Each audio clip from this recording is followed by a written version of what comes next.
When he was out of the room, Klein carefully held his cane and lantern in the same hand, leaving his left hand free so that he could retrieve the contents of his pocket as quickly as possible in the event there was a sudden turn of events. Inside, there were charms, Azek's copper whistle, some tarot cards, and apart from the remaining Rosego's characteristic, the all-black eye, his pocket contained all the means available to him. Klein and Miss Bodyguard had barely taken a step to the side when the light of the lantern illuminated the emblem on the door next to them. It was a simple drawing of a baby surrounded by the symbols of wheat, flowers, and spring water. The sacred emblem of Mother Earth, Klein said in a solemn voice. As a former Nighthawk, one of his basic skills was being able to distinguish the symbols of other churches. Miss Bodyguard nodded slightly, as though to confirm this. Her black Gothic regal dress looked even eerier and terrifying in such an environment and atmosphere. Her pale face looked like a grieving wraith under the illumination of the lantern. If any other adventurer were to come here and see this scene, they would definitely flee while stumbling out of fear. Holding his breath, Klein reached out with his left hand, pushed open the stone door, and raised the lantern high. He found that the layout here was very similar to the one before, like a perfect fusion between a small prayer room and a giant statue. Across the empty wheat-colored stone tiles, Klein illuminated the 3 steps ahead of him with a lantern. On the platform was a white stone sculpture about 4 or 5 meters tall. It was a plump and beautiful lady, with ears of wheat growing from her feet, and she was surrounded by spring water. Her dress seemed to flutter, and embedded in it, there were different herbs and flowers, as well as the depiction of different animals. The lady's chest was raised high, and in her arms was an adorable infant in swaddling clothes. She stood there, tall and sacred. "Don't tell me that this is the statue of Mother Earth?" Klein said softly with his lips curled. Miss Bodyguard didn't confirm or deny it. After checking their surroundings, the duo left the room and opened the 3rd door nearby. Behind this door was a corridor that allowed 4 people to walk alongside each other. Ahead of them, it was dark and deep, filled with mystery and oddities. It was unknown where it led to. "Let's first confirm the situation behind the 4 doors on the right," Klein suggested. He didn't dare to rashly enter. Using her actions as an answer, Miss Bodyguard floated backward. The duo opened the 4 stone doors on the right, in succession. They separately saw the storm's sacred emblem, which was made up of the symbol of gales and stormy waves, the sacred emblem of the sun, which was surrounded by lines, the sacred emblems of the god of combat, which was made from the combination of the symbol for dusk and a sword-shaped symbol, as well as the sacred emblem of knowledge and wisdom, which was represented by an open book and an omniscient eye. In contrast, there were 4 suspected statues of deities in the room. A dignified middle-aged man in black armor, standing over churning waves, surrounded by stormy winds, with lightning flashing behind him and a trident in his hand. There was a young man in a pure white robe, holding a book of deeds in one hand and a golden sphere which resembled the sun in the other. He was handsome and spirited. There was a warrior sitting on a throne high above, holding a sword in front of him. His face was hidden behind his helmet's visor, his entire body covered with an indescribable sense of decay. There was a hooded elder holding a book and the omniscient eye, with only his mouth, wrinkles, and long white beard exposed. Apart from the god of steam and machinery, there were 6 humanoid statues of the orthodox gods in this strange hall. Considering the weak position of the Church of the God of Steam and Machinery before the appearance of Roselle, there seemed to be some sort of explanation regarding this problem. "This is really strange," Klein exclaimed with a sigh, partially because he couldn't stop it, and partially because he was testing Miss Bodyguard's reaction. This grand hall, which was 100 meters deep, actually had 6 of the Orthodox gods collected within it. This was something unimaginable in the current era. How could the Church of the 6 True Gods allow their gods to live in the same structure as the other gods? This was a custom that only existed during the 4th epoch? Also, what's with those humanoid statues? Although they look normal, unlike the sinister primordial Demonis and the true creator statues, they still give off weird vibes. Just what had happened to make the images of the 6 gods evolve into abstract symbols in this day of age? No, perhaps it's been like this all this time, but the master of this place, a noble who's suspected to be a member of the Tudor family, purposely created statues of the 6 deities for some purpose. I thought of an item from a novel from my previous life, the 6-soul banner. While he waited for Miss Bodyguard's reply, Klein's mind wandered. Miss Bodyguard didn't answer his query and instead said blandly, "There's another door." That's right. Klein suddenly felt fear. From his point of view, doors placed in the middle often had a special meaning, perhaps the core region of this ancient structure. Of course, this also likely implied the highest amount of danger. In his opinion, doors placed in the center often had a special meaning, perhaps the core of this ancient building. Of course, this also meant that the situation was most likely the most dangerous. What are your thoughts on that area? Klein hesitated for 2 seconds and directly asked. Under the situation of not being able to use the gray fog to eliminate any interference, he felt that Miss Bodyguard's spiritual perception and spiritual instincts were more reliable than his divination means at present. After all, she was in a very special state, close to that of a spiritual body, allowing her to communicate with the spirit world without any obstruction to gain revelations. Miss Bodyguard closed her eyes and replied a few seconds later, "Very dangerous. But the danger is subdued. Once you venture deeper, don't touch anything." Subdued danger. Is this equivalent to having something sealed inside? As Klein guessed, he and Miss Bodyguard walked to the central stone door and stepped onto the dark floor. The light of the lantern seemed to dim a little as though it found it difficult to drive out the darkness ahead. Klein had his left hand in his pocket, holding Azek's copper whistle and a few charms. After about 30 steps, Miss Bodyguard suddenly stopped. Klein raised the lantern in his right hand and saw that the road ahead was blocked by boulders and dirt. On the left and right were 2 stone doors in the same shape as the ones in the main hall. The right side was ajar and filled with mud and stone.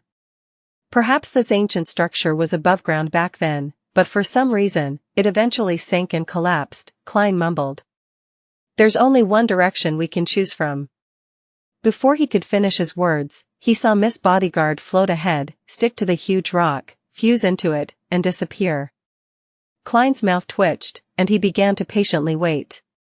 After a few minutes, Miss Bodyguard came out from the mud on the right, her body completely free of dust. "It's completely collapsed," she concluded flatly.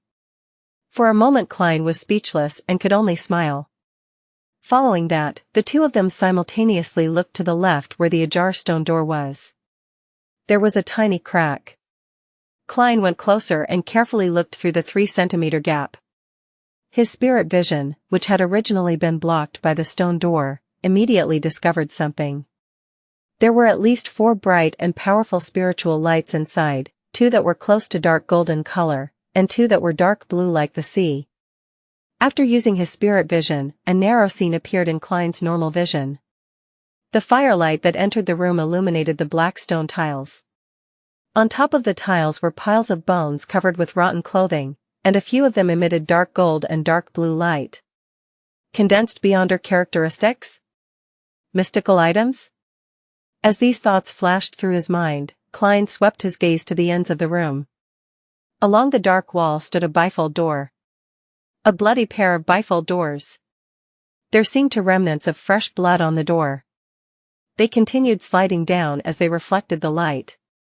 Klein had wanted to let Miss Bodyguard scout the way ahead when he suddenly felt a change in Azek's copper whistle that he was holding in his hand. The originally cold and mild whistle suddenly became bone-piercing. It was a profound feeling of death. This? Klein narrowed his eyes and instinctively took a step back. Then, he noticed that his right forearm was numb and itchy and that it was beginning to swell. A scene flashed through his mind as he immediately took out a tarot card with his left hand and slashed across his arm. What surged out from his wound wasn't blood, but tiny black squirming worms. Sizzle. When these worms fell to the ground, they eroded into smoke. They struggled and huddled, but in the end, they melted under the glow of the lanterns. After a few seconds, all the black worms in Klein's wound finally flowed out, leaving only crimson liquid. He wriggled his muscles to control the small wound and prevented the blood from flowing further. Miss Bodyguard watched this scene quietly, her pretty eyebrows creasing into a rarely seen frown. Klein was just about to speak when he discovered the coldness and deadliness of Azek's copper whistle hadn't abated. At the same time, his gaze landed on Miss Bodyguard's shadow. She never had a shadow to begin with. "Run!" Klein shouted and immediately ran towards the hall. Miss Bodyguard quickly floated up, and the two of them saw the lantern light in front of them gradually being swallowed up by a black shadow. Tap. Tap. Tap.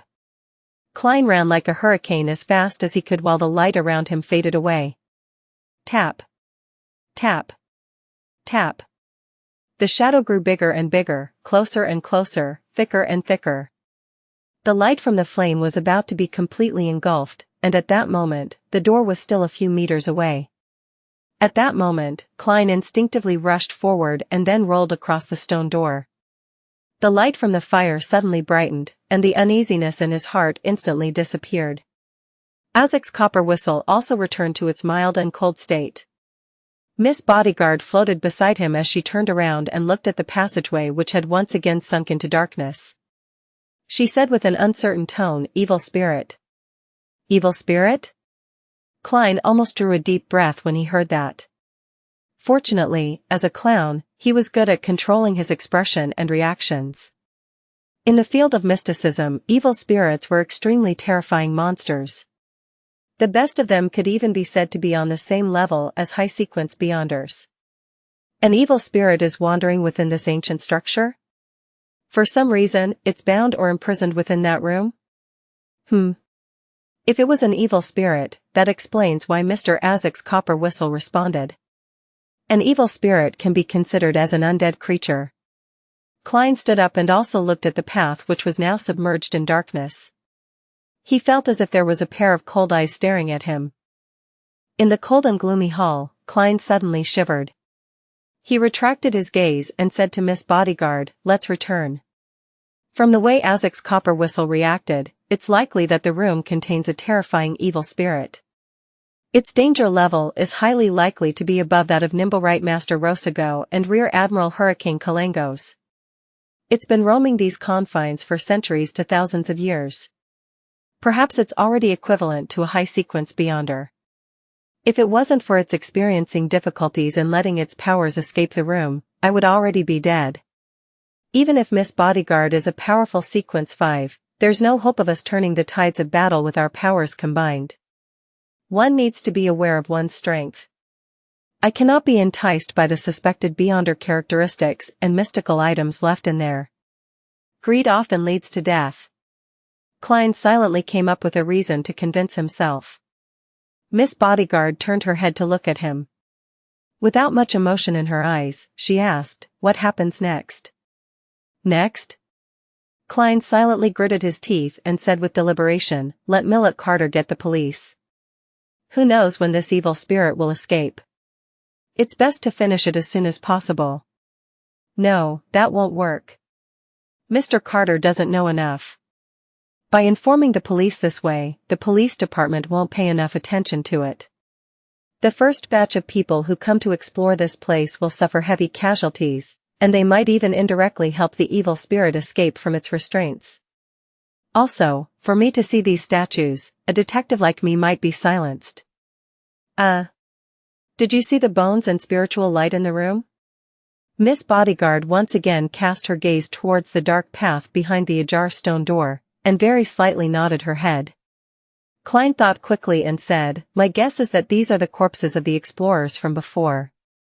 They were killed by the evil spirit in that room, and one of the beyonders left behind some mystical items. This might have had something to do with the Viscount family that lived beyond this premises. I plan to inquire about their last names, go to the library, and look for information about their descendants. Perhaps I might gain some valuable clues. After coming to a preliminary confirmation of the situation, I'll make a choice based on the severity of the situation. I might get some explosives, destroy the door, or send an anonymous letter to the police, detailing the existence of the evil spirit. However, I'll have to think of a way to avoid the risk ahead of time. This isn't too urgent. I can take my time. Miss Bodyguard quietly listened to what Klein had to say. Looking ahead, she said in an ethereal voice, "Are you not considering to get people to exorcise this evil spirit? Even if there were no mystical items left behind, the remains after the evil spirit dissipates are still precious enough." "It's the first time I've seen you talk so much." "Probably." Klein replied without hesitation, "The risk is too high. I think my life and health are more important." He organized his words and added, "The most powerful person I know is you. And from your performance just now, you don't seem to be a match for that evil spirit. I can't imagine any other way of finishing it, other than calling the police." Miss Bodyguard turned around, her pale face somewhat translucent. "You still have some sense," she commented calmly, then drifted toward the exit of the ancient hall. "Other than being suspected to be under the true creator's influence, in what way do I look like a madman?" Klein silently lampooned. He held the lantern and cane and followed behind Miss Bodyguard. Throughout the entire process, he felt as if he was being watched by the cold eyes of the dark corridor. It was only when they walked out of the stone door that suffused an ancient aura did the feeling suddenly disappear. Klein turned around and closed the door, sealing the inverted candlesticks, scuffed marks, and the creepy statues of the 6 deities, allowing them to continue their 1,000-year-long slumber in that unchanging darkness and silence. Patting the dust off his clothes, he switched the lantern in his other hand and hurried back to Millet Carter's basement. As for Miss Bodyguard, she had disappeared into thin air as usual. Millet Carter was pacing about in the basement. When he saw Klein exit, he hurriedly asked, "How is it? What's the situation inside?" Klein had long thought of an excuse as he said with an expression of fear, "Terrible, there are a lot of snakes in there, and many spots have collapsed. I plan to gather some information, gather some manpower, and once preparations are done, do another round of exploration. During this period of time, it's best that you don't send anyone in. Believe me, there are more venomous snakes in there than you can imagine." Millet drew a gasp and asked in fear, "Will they slither out? Do you know any experts that can deal with the snakes?" Klein immediately nodded. "I'll get people to help and try my best to deal with this matter. It's the cold autumn now, and the snakes aren't willing to move. As long as you don't send anyone to disturb them, nothing will happen." "Okay, please hurry. I'll close this door and prevent anyone from entering." Hearing that, Millet relaxed a little. When Klein saw that his employer was truly intimidated by what he said, he quickly put down the lantern, nudged his gold-rimmed spectacles and said, "Next up, I'll gather some information. I'll first gain a preliminary understanding of the layout of the underground structure before I explore it again. That requires you to tell me which Viscount was the original owner of this house." Millet had bought this building precisely because it was an estate of a former noble, so he answered immediately, "Viscount Pound." "What do you know about him and his family?" Klein asked in a professional manner. Millet pondered and said, "Not much. I only know that he won his aristocratic title in the Battle of the Violated Oath. It once enjoyed an illustrious period, but decades later, suddenly declined due to unknown reasons. The family kept losing its heirs, causing it to eventually have to seek out distant relatives to keep the aristocratic title. And the new Viscount Pound is, heh. He squandered most of the family's fortune, and he was demoted to baronet by the king. He's probably still in Backland and can go bankrupt at any moment." Battle of the Violated Oath? The Battle of the Violated Oath that began in 738 during the Fifth Epoch? Having successfully graduated as a history student, Klein instinctively recalled the corresponding knowledge. The war that happened about 6 centuries ago was a war involving religion. The southern Fanapotter kingdom originally believed in both Mother Earth and the god of knowledge and wisdom, but due to some influencing factors, the two churches began to be at odds with each other, and their believers often clashed. During that period, its two neighbors in the north, the Lone Kingdom and the Intis Kingdom, seized the opportunity to start a war in the name of protecting freedom of religion. In the later stages of the war, the Fasak Empire joined the fray and attempted to destroy the ploy by Lone and Intis. However, they still failed to turn the situation around. The result of the war was that the border between Leon and Fenapotter, as well as Intis and Fenapotter, countries such as Lemberg, Mason, and Seeker, gained independence. They mainly believed in the god of knowledge and wisdom, leaving the Church of Mother Earth as the only religion in the Fenapotter kingdom. The conflict that lasted 5 years was called the Battle of the Violated Oath because both sides of the war accused their adversaries of violating the Holy Oath at the end of the Fourth Epoch. After that, there was more than 300 years of peace in the northern continent. This didn't mean that there was no conflict between nations, but rather, there were no wars on that scale again. It lasted until Roselle invented the steam engine and improved the sailboats and artillery. This is the information recorded in the history textbooks. Thinking about it now, since it involved faith, there must have been some Beyonders from the church involved. There must have been an intense Beyonder war. However, it's said that that era was a period with few Beyonders. Squadron battles? Could the Pound family's sudden waning and continuous loss of heirs, which happened decades ago, have something to do with the discovery of the ancient structure underground? Klein thoughtfully asked, "Do you know where Baronet Pound currently lives?" "I'm sorry, I don't know." Millet shook his head slightly. Klein asked a few more questions, but seeing that he couldn't get any more information, he bade farewell and returned to 15 Minsk Street. It was almost 5 in the afternoon and the sky was as dark as the night. Klein thought that the public libraries would have been closed by then, so he temporarily put aside the underground structure and prepared dinner for himself. He had wanted to learn to make Fenapotter noodles based on a recipe in the newspapers, but he ended up with noodles mixed in meat, sauce, and vegetables. To his surprise, it tasted pretty good. After having had his fill, Klein tossed a coin casually, divining if he should inform the police. He received a negative answer. The Backland evening was as serene as other cities, at least in Sherwood Borough. Klein was sleeping soundly, wandering through different dreams in an adrift manner when he suddenly realized, with a jolt, that he was dreaming. Someone is invading my dreams? Klein resisted the urge to frown and pretended to look around in confusion. He found himself in a scorching yellow desert. A roar suddenly came from the sky, and a huge monster dyed in black and gold flew over. The creature had a thick, lizard-like body and a pair of wide wings covered in a hide on its back. It descended and blotted out the sun in the sky. A dragon. A powerful dragon. Klein saw scales the size of a plate, a gaping mouth that emitted pure light, and 2 dark golden vertical pupils. Roar. The dragon spat out a beam of light that seemed to envelop everything. Soon, large swaths of the desert was obliterated. Amid the light, a figure jumped into the air. He was 3 or 4 meters tall, but he didn't have the unique vertical eye of the giants. He had a handsome, young face, and he wore black full-body armor which seemed to be spattered with blood. This giant knight swung his broadsword upwards and countless bluish-white flames, which appeared a little purple, condensed into long spears. They shot at the dragon. It was as if he had an entire army of illusory Beyonders helping him in battle. In the midst of the meteor shower, the giant knight leaped onto the head of the dragon, and he swung his sword down. The afterimages he had created earlier instantly overlapped, and the sword rays turned into intersecting lightning. Pow! The ground shook wildly, and the dragon fell, splattering its dark gold blood. At that moment, the scene changed to a huge bloody door. It was the same bloody door that Klein had seen in the ancient structure that very afternoon.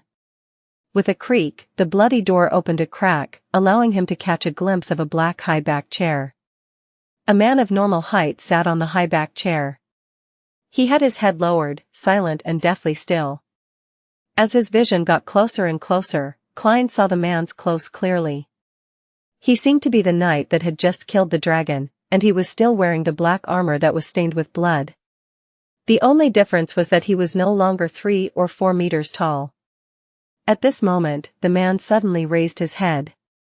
His handsome, young face had terrifying signs of decay, his eyes ice-cold and emotionless.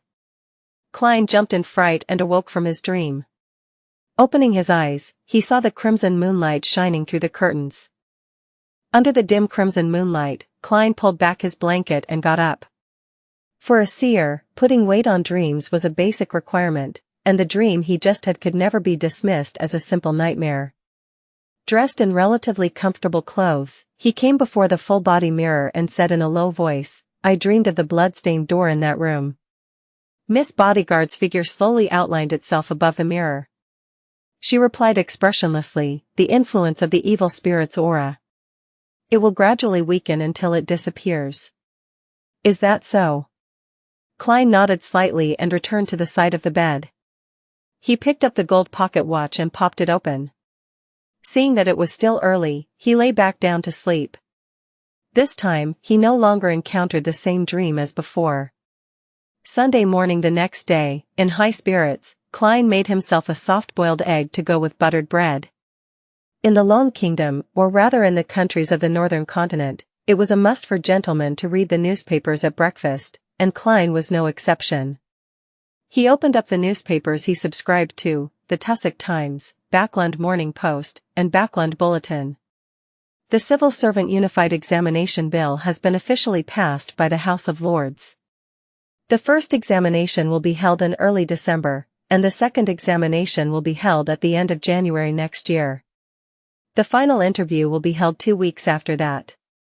Within a week, the government will announce the positions and requirements involved in this exam and begin the registration process. Reporters surmise that most of it will be held in Backland. Klein scanned the contents, picked up his cup, and sipped his side black tea. He couldn't help but think of Benson and thought to himself, the bill is passed at the end of September. The positions will be announced in the beginning of October, and registrations will be completed by early November. The examinations will start at the beginning of December. The timing is tight and very unreasonable. That implies how much of a rush the king and the prime minister is in to have this enacted. But that's advantageous for Benson. He prepared 2 months ahead of everyone else. Even if he can't compare to the elite graduates of the universities, he would definitely be able to beat most of his competition, and the positions the elites are aiming for wouldn't clash with his. He should be fine. Klein wanted to tap his chest 4 times to draw out a crimson moon and say, "May the goddess bless him," but then he remembered that Miss Bodyguard was nearby and resisted the urge. After all, he had claimed to be a believer of the god of steam and machinery. After finishing his last mouthful of bread, he continued reading the papers. Both houses have passed the National Atmospheric Pollution Council bill, allowing the government to set up such an organization. The coming month will be a critical period for the various parties to become a member of the council. An independent alkali industry public prosecutor has been approved with the goal of minimizing the pollution levels in acid and alkali factories. The 5th page doesn't have an advertisement for the purchase of goods from the Ernst firm. There's no need to consider participating in the Beyonder gathering tomorrow night. Tingen City, 2, Daffodil Street. Benson read and reread the news in the papers, forgetting the bread on his plate. The Civil Servant Unified Examination Bill was passed? Dressed in a long, black dress, Melissa looked at her brother who was acting oddly. The newspapers from the past few days had been playing up the bill that would be passed this time. Benson finally put down the newspaper, wiped his black hair, and exhaled slowly. Yes. At this moment, the two of them suddenly fell into silence. The room was completely silent, it even lacked the sound of knives and forks colliding with the dining plates.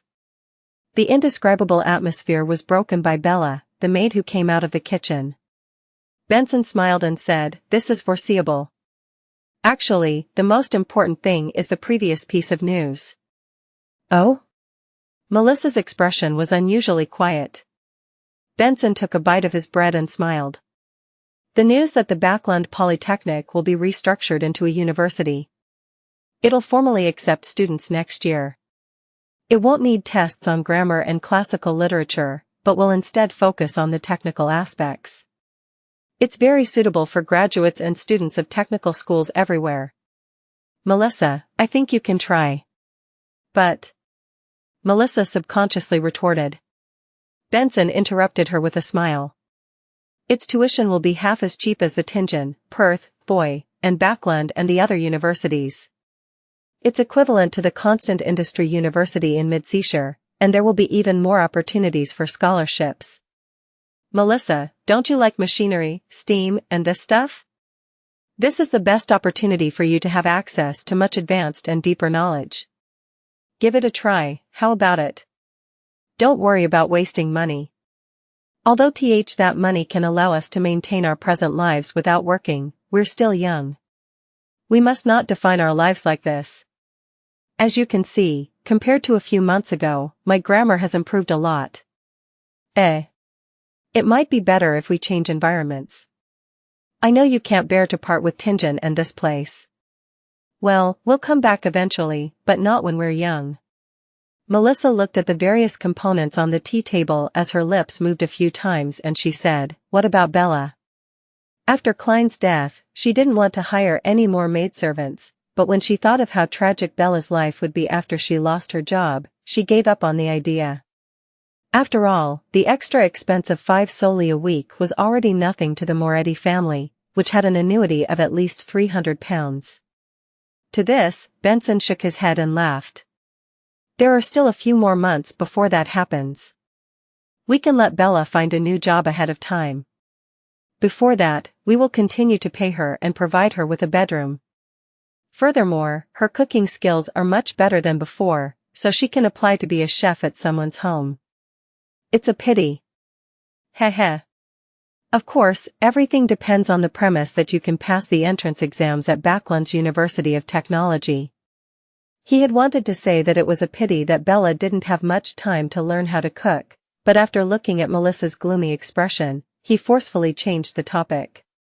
Before Melissa could say anything, Benson smiled and touched his hair. I'm planning on resigning tomorrow and will focus on preparing for the exam. Most of the positions are said to be in Backlund. That's my goal. I hope we can go there together. Melissa was silent for a moment before she slowly nodded her head. At the same time, she put down her fork and knife, wiped her mouth with a napkin, and said, "I'm going to the bathroom." All right.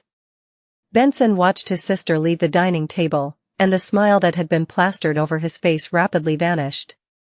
He took out the silver pocket watch with the vine leaf patterns, took a close look at it, and sighed very quietly. During the whole of Sunday, Klein busied himself with the public libraries in the Cherwood Borough in search of information related to Viscount Pound, but the Viscount's family didn't have a single biography, nor did it arouse the interest of any historian to conduct a special study. They were scattered across the annals of history, and Klein, who had no search function to use, felt a throbbing pain in his head as he faced the vast collection of books and essays. He spent 6 hours browsing through a lot of information, but failed to find any useful information. I have to find someone who has a deep knowledge of the history of the nobility. Or I have to bribe someone in the police department to get the address of Baronet Pound. He's an aristocrat, and the police department must have a corresponding record, and there aren't many aristocrats.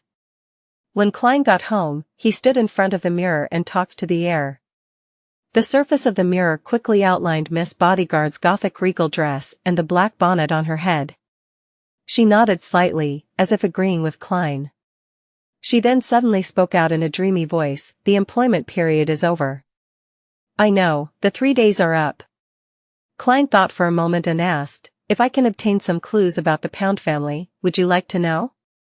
Miss Bodyguard didn't answer but gave a slight nod. Through Merrick?" Klein asked. After nodding her head again, Miss Bodyguard bent down, lifted up her skirt, and bowed. Her figure quickly disappeared, and the reflection in the mirror was no longer anything special. Klein looked around and didn't relax as a result of that. He proceeded systematically to prepare dinner and fill his stomach. He waited until it was late in the night before returning to his bedroom and drew back the curtains.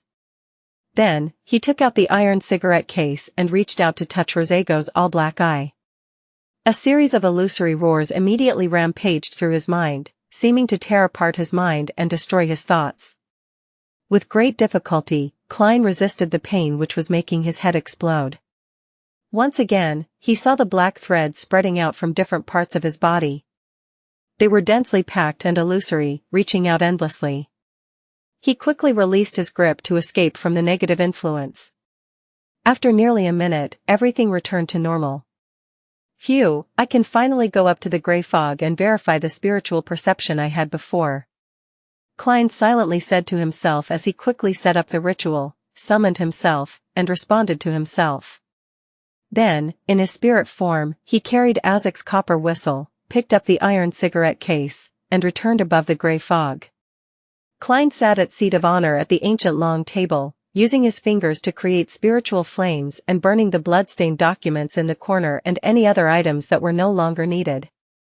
When he was done, he opened the iron cigarette case and was surprised to find that the all-black eye had become silent, no longer showing any signs of madness, but that corruptive influence was still settling within. It just wasn't active, as if it was in hibernation.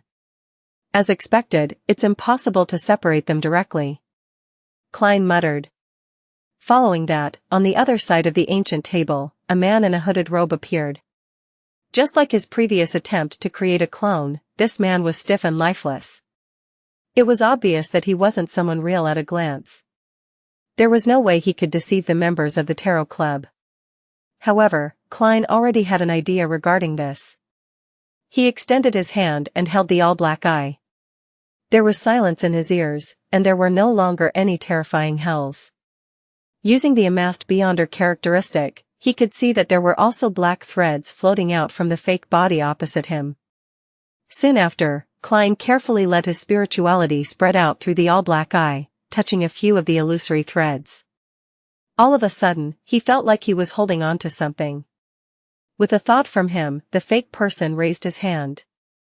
It worked. I can use the ability of the Nimble Right Master to create a fake Tarot Club member. However, this is draining on me. I'm unable to maintain a second one. The symbol on the back of the chair won't change accordingly, but it's not like Miss Justice and the rest can see it. Klein happily practiced over and over again, even learning how to manipulate his clone's throat and mouth to let him speak. When his spirituality was almost exhausted, he smiled and said to the fake person in front of him, "Welcome, new member. Which tarot card do you wish to draw?" After saying that, he closed his mouth. The fake person opposite him lifted his hand to stroke his chin as he laughed hoarsely. "World. I choose the card the World." If the Fool signified the beginning of the Tarot Club, then the World signified the end, a perfect ending of a cycle and sublimation. Klein had named his smuff the World because he hoped that it would lead to a beautiful beginning and end. In the future, I'll be able to make the world make requests or do things that wouldn't be convenient for me. This will greatly reduce the possibility that my image as Mr. Fool will collapse. With an alt, no, a smuff truly is what makes life complete. Klein sighed in relief and waved the world away.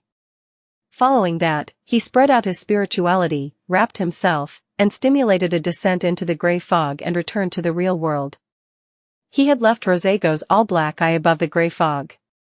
After all, he couldn't usually use the item anyway, and he had to constantly worry about having it discovered by others or losing it. After putting away the summoning ritual materials, Klein looked up towards the crimson moonlight that passed through the curtains, filled with anticipation for tomorrow's gathering. When it came to understanding the aristocracy, he believed that Miss Justice would definitely surpass 99% of the people of Leon. And with his smuff, the World, he could directly ask her about the Pound family without worrying about affecting his image as the Fool. Of course, this had to be done in a more tactful manner. After all, Detective Sherlock Moriarty was also looking for information on the Pound family, and only with enough information would he be able to perform a divination above the gray fog. Phew. Klein thought hard for a while before he relaxed and fell asleep. After entering the gray fog, it was as though the remnants of the evil spirit's aura had completely disappeared. Klein slept until dawn, but he didn't see the sun because of the thin fog outside. He continued as planned, heading to the rest of the public libraries in Backland, but he no longer queried the librarians nor did he mention the Pound family. He only leafed through the materials concerning the nobility by himself. At 20 minutes to 3 in the afternoon, Klein entered the mysterious space above the gray fog ahead of time. Inside the vast and ancient palace, he sat down at the seat belonging to the Fool. He conjured the fake world on the opposite side of the mottled bronze table as he familiarized himself with operating the world. After a few minutes, Klein took out his pocket watch and glanced at it, sending a message to the crimson star that symbolized the sun to prepare for the gathering. While he waited, he played with the all-black eye and fitted it with a silver chain. Then, he wound it around his right wrist and covered it with his sleeve. At 3 in the afternoon, rays of light shot out from the palace that resembled a giant's residence. Justice, the Hanged Man, and the sun, each projected a blurry silhouette dyed in crimson. "Good afternoon, Mr. Fool, good afternoon." Audrey was about to greet every member of the Tarot Club when her gaze suddenly fell upon the figure seated at the very end. It was a stranger wearing a hooded black robe. He was also illusory and hazy. "This is?" Audrey looked at Mr. Fool with both puzzlement and delight. "Has the Tarot Club grown bigger again? Is it Furs or Zio? No, the height doesn't match. Is it someone else?" While Audrey was deep in thought, Klein leisurely leaned back and said, "This is a new member, Mr. World." At the same time, through his gray fog-augmented spirit vision, he discovered that the surface color of the sun's astral projection had become a little purer, but it had yet to reach the standards of Sequence 8. His initial judgment was that the sun had completely digested the barred potion. "Hello," Audrey greeted politely, curiously scrutinizing the new member. She quickly read some of the corresponding details through the hazy fog. "Mr. World is a person who is reserved. He seldom moves and always wears a straight face. I wonder where he's from. Lone? Intis? Or a place as mysterious as the City of Silver?" Audrey nodded thoughtfully. After so many gatherings, she had deduced one thing from the fact that the sun couldn't engage in their conversations, that was, that he was most likely not speaking the Lone language and that the information that he heard was most likely translated by Mr. Fool. After the Hanged Man, Alger, and the sun, Derek, greeted the world respectively, to which the newcomer gave a rather cold response, Klein looked at Justice and said, "The 2 candidates you have nominated are still under examination. I'll give you a simple task. You can entrust it to them in your name. This is part of the examination. It should be this strict." Not only was Audrey not disappointed, she even felt that it was only necessary. The members of the Tarot Club must be strictly selected, not just anyone can become one.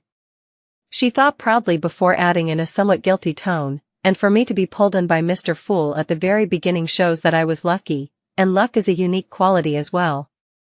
"All right, please issue the mission," Audrey gave an affirmative answer. Klein stretched out his right hand and placed it on the table, showing a picture of Lenivis and his dressing. "Investigate the man in the painting. He's in Backland." Klein had the portrait appear in front of Miss Justice. Audrey looked over and saw a young man with neatly combed black hair and round glasses. He had a full forehead.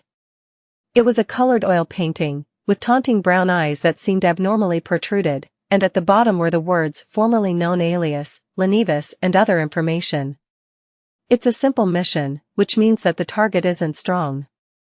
However, there must be something special about him that makes Mr. Fool aware of his existence. Although it's a simple mission, there might be a deeper purpose behind it. For someone as powerful as him, it shouldn't just be a test. Audrey momentarily allowed her to throng her mind. Only after a few seconds did she say, "I'll entrust it to them." The 2 ladies seemed to have many connections in Backland which would serve to help in finding Lenivis. After confirming the matters pertaining to his revenge, Klein fell silent, and he deliberately allowed his smuff to take center stage. The world surveyed the area and spoke with a hoarse voice. "Mr. Fool told me that I can issue missions and gather ingredients here, is that so?" "Yes," Audrey elegantly nodded and said. "However, you need to wait patiently. What's going to happen next is Mr. Fool's reading time. I completed my mission to assassinate Intis Ambassador Bakerland, but I didn't even mention it to occupy this period of time," she thought, raising her chin slightly. "Miss Justice, you really have a great sense of mastership. I'll have to pay the price of knowledge later so that the assassination of Bakerland can truly come to an end." Klein looked away, amused, and looked over at the Hanged Man. Alger Wilson didn't speak blindly because of the appearance of a new member. He remained silent and observed in secret. At this moment, when he saw Mr. Fool looking at him, he quickly and humbly bowed and said, "This time, there are still 6 pages. The final page will be given to you next time." "Sure." Klein nodded. The hanged man quickly focused his mind, recalled the contents, and expressed them with his mind. He quickly finished writing 6 pages of the diary and saw them suddenly vanish and appear in Klein's hands. Klein looked down and swept through the contents of the first page. February 9th. I have a 3rd child. I named him Bornova. My eldest daughter, Bernadette, was lucky. Her mother and I were just low-sequence beyonders back then. She is free to choose the path she wants to take. My eldest son, Seal, is the most unfortunate. He inherited a minute amount of beyonder characteristics, but he has to follow my path. Perhaps, he could make changes at sequence 4, but attaining high sequences are never easy. My second son, Bornova, was born between Bernadette and Seal. I have his characteristics equivalent to a sequence 5 beyonder. This has reduced the burden on me, allowing me to digest my potion even faster, accelerating my advancement. And when he was just born, he was already showing various traits of an astromancer. Zeradal came to congratulate me in secret and praised Bornova as a lovely angel. I asked this master of divination what he would accomplish in the future. He only smiled and didn't answer me. When I asked him about Seal's future, he finally said that death is an inevitable ending, but that might be a good thing. Seriously, a seer's words are always so vague that it makes one want to pry their mouths open. When I finally asked about Bernadette's future, he suddenly became very serious. He said she would hate me, detest me, turn her back on me, and she would become an important figure in the mysterious world. Sometimes, you really shouldn't ask about the result of a divination. I find it hard to believe that my adorable and kind Bernadette, who cares for her brother, adores her father, and pampers her mother, would hate me and betray me. Why would that happen? What excessive act did I do? Maybe she'll have someone she loves but I'm not satisfied with. Some punk that I'll end up killing? No, Zeradal isn't a soothsayer, and the divination he receives might be wrong. Forget it, Roselle. I think I smell the scent of some contrived family melodrama. After reading the first page of the diary, Klein couldn't help but lampoon silently. At the same time, he naturally recalled what Zeradal had told him about the future of Bernadette, an important figure in the mysterious world. Was this referring to the world of the Beyonders? What level would someone be deemed an important figure? Klein turned the pages thoughtfully. May 22nd. Florin of the Sauron family actually wants me to be his subordinate. Do I look like someone who would be a lackey? His attitude is simply unacceptable. I swear that I'll one day make him pay the price for his arrogance today. However, some of the things he mentioned are very interesting and worth pondering over. Florin said that the history of the Sauron family exceeds 2,000 years, making it longer than even the Church of the God of Craftsmanship's history. They witnessed all the cooperation and strife, light and darkness, in the 4th epoch, and they have survived until this very day. Other than the Augustus family of Lone, the Einhorn family of Fasak, and the Castilla family of Fainapotter, the other powerful families that have been deemed their equal, such as the Antigonus family and the Zeradal family, have been relegated as vestiges of history, or have turned to nothing but rats in the sewers, hiding from the public as shady existences.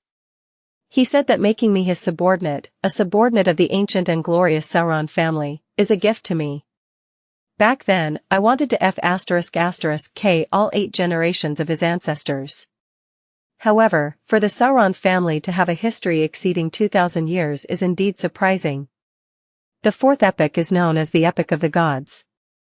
Be it the 7 orthodox deities of the present times, or Death, Primordial Demonis, Dark Side of the Universe, and the True Creator, they all remained active in the real world. Legend had it that they frequently did miracles. For the Sauron family to last to this day and enjoy its current high standing, it's definitely not an easy matter. Their long history has given them far more than just arrogance. They must be hiding many secrets, and perhaps even extremely terrifying sealed artifacts. They are truly a colossus that stands tall above the earth, one that people can't look straight at. Upon reading this, Klein had a lot of ideas. For Roselle to be able to overthrow the rule of the Sauron family, he must have experienced a horrifying and heart-stirring struggle. Even if the Sauron family didn't have a Grade 0 sealed artifacts, they definitely had no lack of Grade 1 sealed artifacts. Adding to the possibility of having high sequence Beyonders, even if the Church of the God of Steam and Machinery fully supported Roselle, it's unlikely that any good outcome might come out of it. Could it be that before all of that happened, the Sauron family was already beginning to wane and weaken, and the Intis revolution was just an external manifestation of this state? What did they experience during that period of time? Did they lose sealed artifacts? Did the high sequence Beyonders die? Did that attract the attention of many ambitious people? Judging from this diary, the Augustus family of Lone is no stranger to the Antigonus and Zeridal families. Internally, they should have corresponding records. The Sun had previously mentioned that the City of Silver has endured for more than 2,500 years in the Dark Ages. According to my initial judgment, that's the date of the Cataclysm. In the past 200 years, the Sauron family claimed to have a history spanning more than 2,000 years. I wonder if it will extend to the point before the City of Silver. I'll try to find an opportunity to mention the Sauron clan and see the Sun's reaction. If the Sun still has a look of stupefaction, it would indirectly mean that the Sauron family only rose up after the Cataclysm. Perhaps they had benefited greatly from the Cataclysm to become nobles in the Fourth Epoch, and royalty in the Fifth Epoch. Well, even if the Sun doesn't know, it doesn't prove it completely. Perhaps he didn't learn his history well. When Klein turned to the third page, he found that the content should have been written in the early days of Roselle's appointment as consul of the Intis Republic. From the diary entries on this page, it can be seen that Roselle had developed and promulgated a new civil code which encouraged inventions, protected trade, and the incubation of the Industrial Revolution. It wasn't him merely satisfying his own warped humor of acting as this world's Napoleon and his ambition to change the world. What he did allowed him to reconcile with the Church of the Eternal Blazing Sun. The Eternal Blazing Sun was also the god of deeds, the guardian of businesses. The closer to the times the civil code was and the more prosperous trade was made it more in line with the needs of the Church. Judging from this part of the diary, the relationship between Roselle and the Church of the Eternal Blazing Sun was gradually thawing and beginning to improve. When he brazenly claimed the title of emperor more than 10 years later and called himself Caesar, it's likely that he obtained the simultaneous endorsement of the two churches. Otherwise, it would have been too risky. Then, what resulted in his assassination? Klein cast his gaze at the fourth page in puzzlement. August 11th. That retard Florin is showing off again.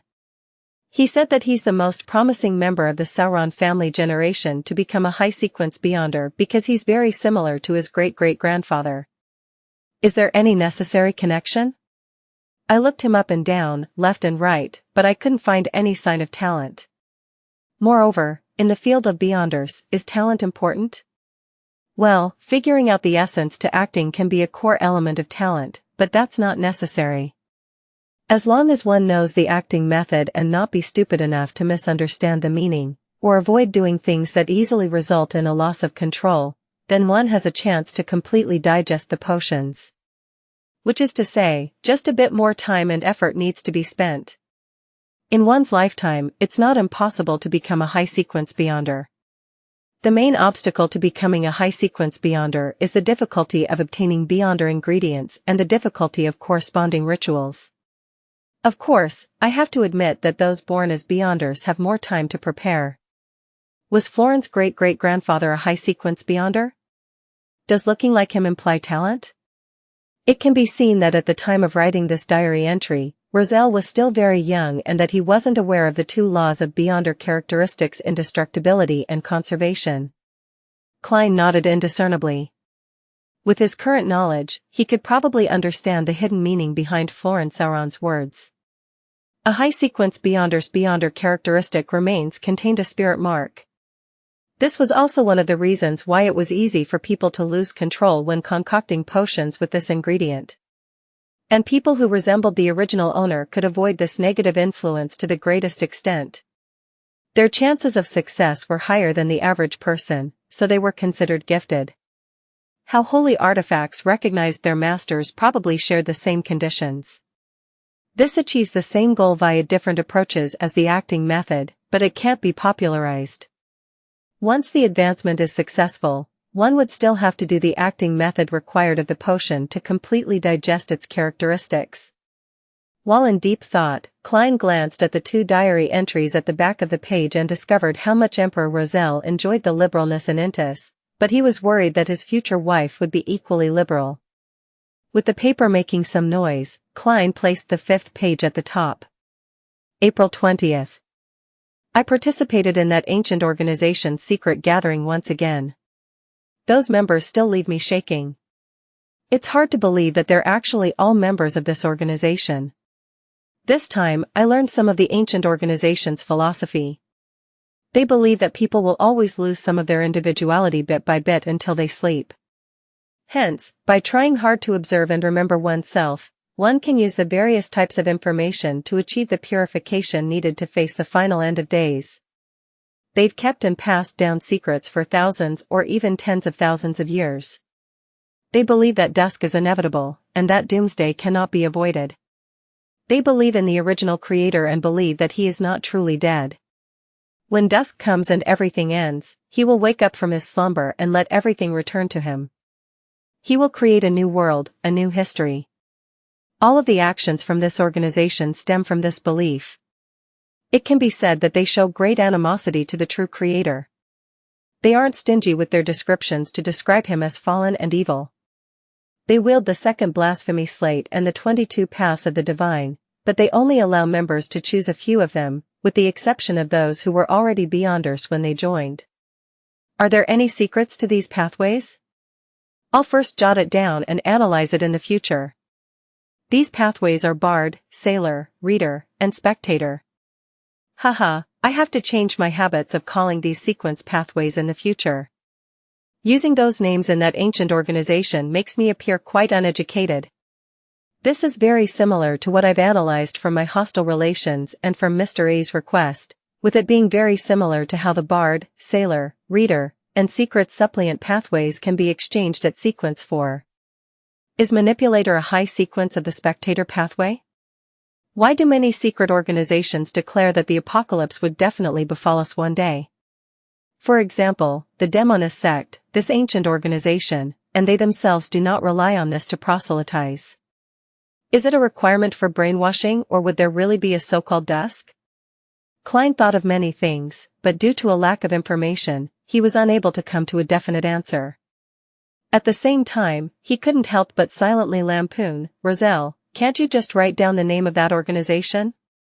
Resisting the changes in his expression and body movements, Klein turned to the last page which had relatively little content and read.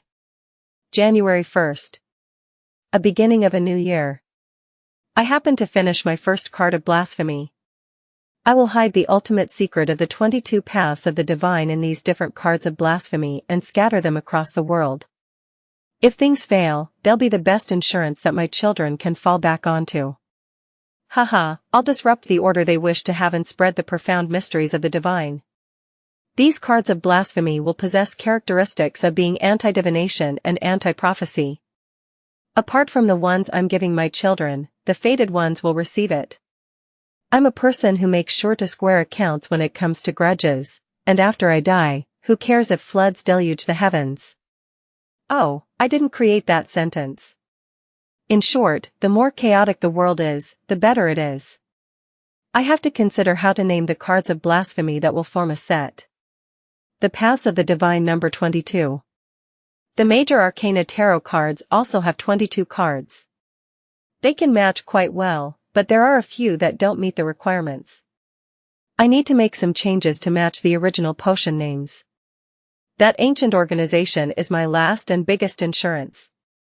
I don't know if they'll support me, or the manner in which they'll support me in. I still remember the shock when I first saw the blasphemy slate. So it turns out that the Beyonder pathways are paths of the divine. It really is true that the blasphemy slate is blaspheming the deities. Above every pathway's sequence 1, there is still a sequence 0. And there's a corresponding potion and ritual. Each pathway can only have one sequence 0. And sequence 0 is the sequence of a true god. For example, sequence 0, sun. Sequence 0? There's still a sequence 0 above sequence 1? Sequence 0 is equivalent to a true god? There can only be one sequence 0 per pathway? Is this the true meaning of the paths of the divine? As long as one consumes the corresponding potion, does a ritual, and grasps the acting method to digest the beyonder characteristic, an ordinary person can become a god one step at a time? This is truly blasphemous. Could the main ingredients of the final potion be the godhood, divine blood, and body of the eternal blazing sun? The information on the diary's last page was filled with so much information that Klein almost couldn't think. He almost made additional body movements. The 22 paths of the divine correspond to the 22 sequence 0s. Sequence 0, sun does sound very powerful. Perhaps there's a sequence 0, death? I wonder what the names corresponding to the goddess and the lord of the storms are. According to Emperor Rosel's description, some of these cards are identical to the major arcana tarot cards, but some of them are different. The cards of blasphemy he created were standardized with the names of the potions. These can no longer be called potions. Could the reason that the Emperor regretted not choosing the seer, apprentice, marauder pathways be because their corresponding sequence 0s have yet to appear? Then what was the reason for the sudden personification of the hidden sage who was symbolically a deity? What was Rosel plotting in the end? It feels like he became the enemy of everyone in the world, and that only seems possible if it was set into motion by that mysterious and ancient organization. The primordial demoness is the name of sequence 0 for the demoness pathway? Klein gradually found his train of thought, and he restrained the turmoil that was going through his mind. He knew that he couldn't lose himself in this matter. He had to recover as quickly as possible, otherwise, Justice and the Hanged Man would discover something amiss and find it odd. Mr. Fool has been reading that page too long. I really want to obtain one of the cards of blasphemy that Emperor Rosel created. I want to know what else there is, other than the godhood providing potion formulas and the corresponding rituals. Klein suppressed his shock and puzzlement and made Rosel's diary disappear from his hands. He rapped the corner of the bronze table and looked to the side. Miss Justice, well done. You finished Bakerland in less than a week. According to the agreement, what kind of payment do you want? Bakerland is dead? That fast? Alger had left the islands in the past few days and hadn't received the appropriate information. He was astonished for a moment, which made Audrey, who was secretly observing him, feel delighted. Even if Alger was in the capital of the Rorstad archipelago, the city of generosity, by him, he might not have been informed in a timely fashion. After all, cable telegraph could only transmit limited information. Unless it was particularly urgent or important, there was always a delay of a few days. Sometimes, it would even take the colonists of the Rorstad archipelago a month or two to get an update on the latest situation in the northern continent. Restraining his thoughts, the Hanged Man looked at Mr. Fool in the thick fog and respectfully said with a hint of humility, "I'm very sorry. I just managed to contact someone and couldn't help. This is a commission, not a help request. Don't worry about it." Klein chuckled. He turned his gaze back to Miss Justice, waiting for her to say what she wanted in return. "May the goddess bless me. Please don't let Miss Justice's request be too difficult. It's best if I can repay her with knowledge. I've learned quite a lot of amazing things from Rosel's diary." Klein silently prayed to the goddess. Of course, he was very clear that with the grey fog separating them, the Evernight goddess definitely wouldn't be able to hear his prayers. Audrey's eyes darted around as she thought for a few seconds. "Be honest and not greedy, Audrey, and stick to your principles." She gave a faint smile and said, "No, I'm actually the one still owing you. No, I owe your adorer the bounty. Rear Admiral Kalangos's bounty was worth a total of £30,000. I should give your adorer £15,000. Killing Bakerland cost £10,000, so I still need to pay an additional £5,000. However, due to the matter with Bakerland, my finances are recently quite tight. I can only pay this bounty in a few months. Mr. Fool, is that all right? After she finished speaking, Audrey quietly exhaled. She felt that the little stone pressing against her heart was finally gone. Although discussing money and calculating the payment in front of Mr. Fool feels somewhat inappropriate, I can't hide the rewards I received from his adorer. Audrey sighed silently. As for the huge plantation worth more than 8,000 pounds, it was a private form of gratitude from Duke Negan and not a bounty. 5,000 pounds? I can get another 5,000 pounds? Kalangos's total bounty actually reached 30,000 pounds. Klein was startled. Immediately, he fell into an intense mental struggle. I'm supposed to pay this bounty to Mr. Azek, but I won't be able to get in touch with him for a long time. Putting the money aside would be a waste. I might as well use this money to enhance myself. When the time comes, I'll repay him by providing help. Klein made up his mind 3 seconds later as he lightly nodded at Miss Justice. Sure. Upon hearing Mr. Fool's response, Audrey's graceful seating posture remained the same, but her heart was completely relaxed. At that moment, Klein leaned back in his chair and fell silent. Then, he manipulated his smuff secretly from a commandeering position. The world coughed and said, "Can I speak now?" Audrey looked at Mr. Fool and seeing that he didn't say a thing, she nodded slightly and said, "Sure." At the same time, she once again did a read on the new member, the world, and made a judgment. When I mentioned that the assassination of Ambassador Bakerland was a result of my commissioning, he didn't show any shock or surprise. He either doesn't know the importance of the matter, not understanding the importance of an ambassador, or he's someone who can keep his calm and is good at hiding his emotions and bodily movements. The way he mouths his words doesn't match what he says. It should have been translated by Mr. Fool as well, which makes it impossible for me to get his original vocal tics, or know what language he usually uses. Thoughts flashed through Audrey's mind before Mr. World's hoarse voice sounded. I wish to obtain the true root of a mist trayant, at least 60 milliliters of its juice, as well as the spring of the elf's marrow crystals and the complete spinal fluid of a dark-patterned black panther. Which one of you can provide it, or provide any relevant clues? What do you wish to exchange them for? Klein added the Beyonder ingredient needed by the apothecary to his commission so that the Tarot Club members wouldn't be able to guess the main ingredients of the formula he wanted. Before Justice and the Hanged Man could react, the son who had been silent the entire time finally opened his mouth and said, "I know where Miss Trayants are and I can help you obtain the materials. However, I must wait until I finish my advancement and have sufficient strength to join the corresponding patrol team." Recently, he had been accumulating merit points and rewards. He was working hard to obtain the main ingredients for the light supplement through the City of Silver's officials and private markets. He was still lacking quite a bit.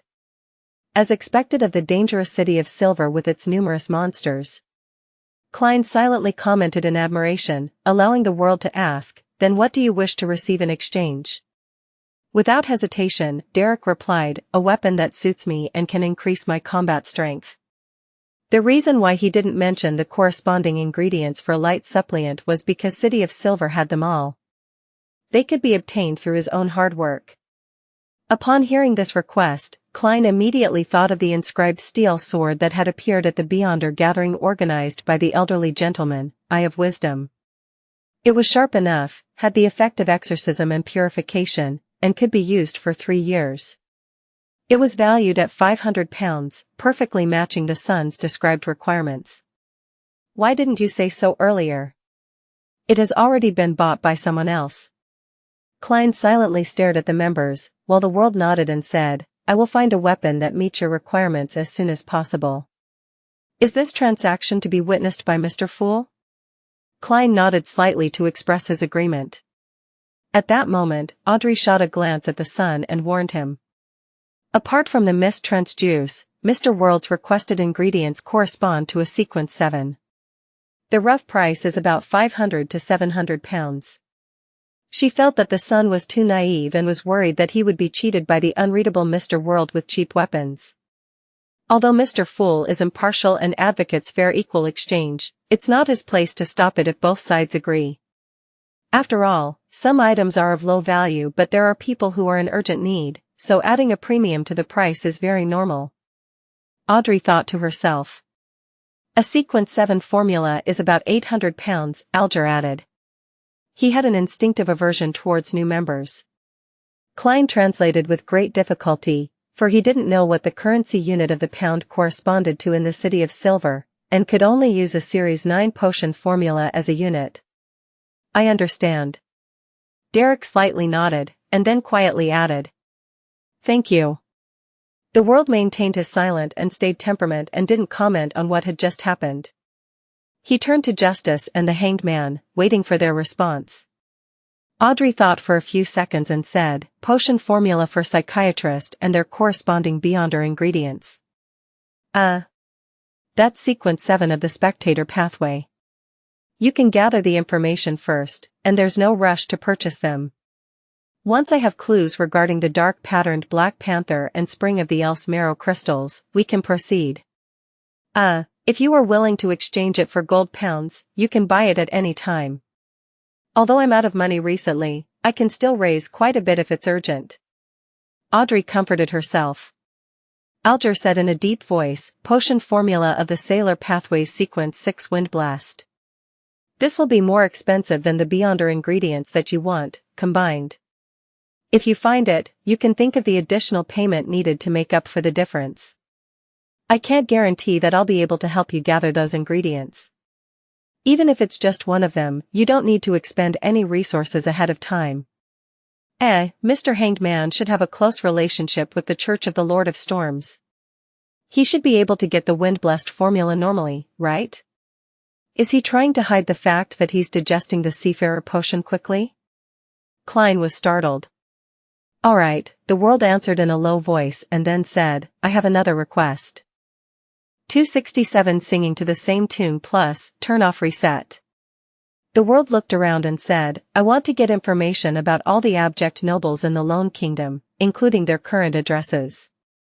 The more details, the better. He didn't directly mention Baronet Pound since Detective Sherlock Moriarty was currently handling an investigation regarding an underground structure that involved the Pound family. Klein didn't want Justice to figure out the world's identity through this connection. I can't ignore any details, he emphasized to himself.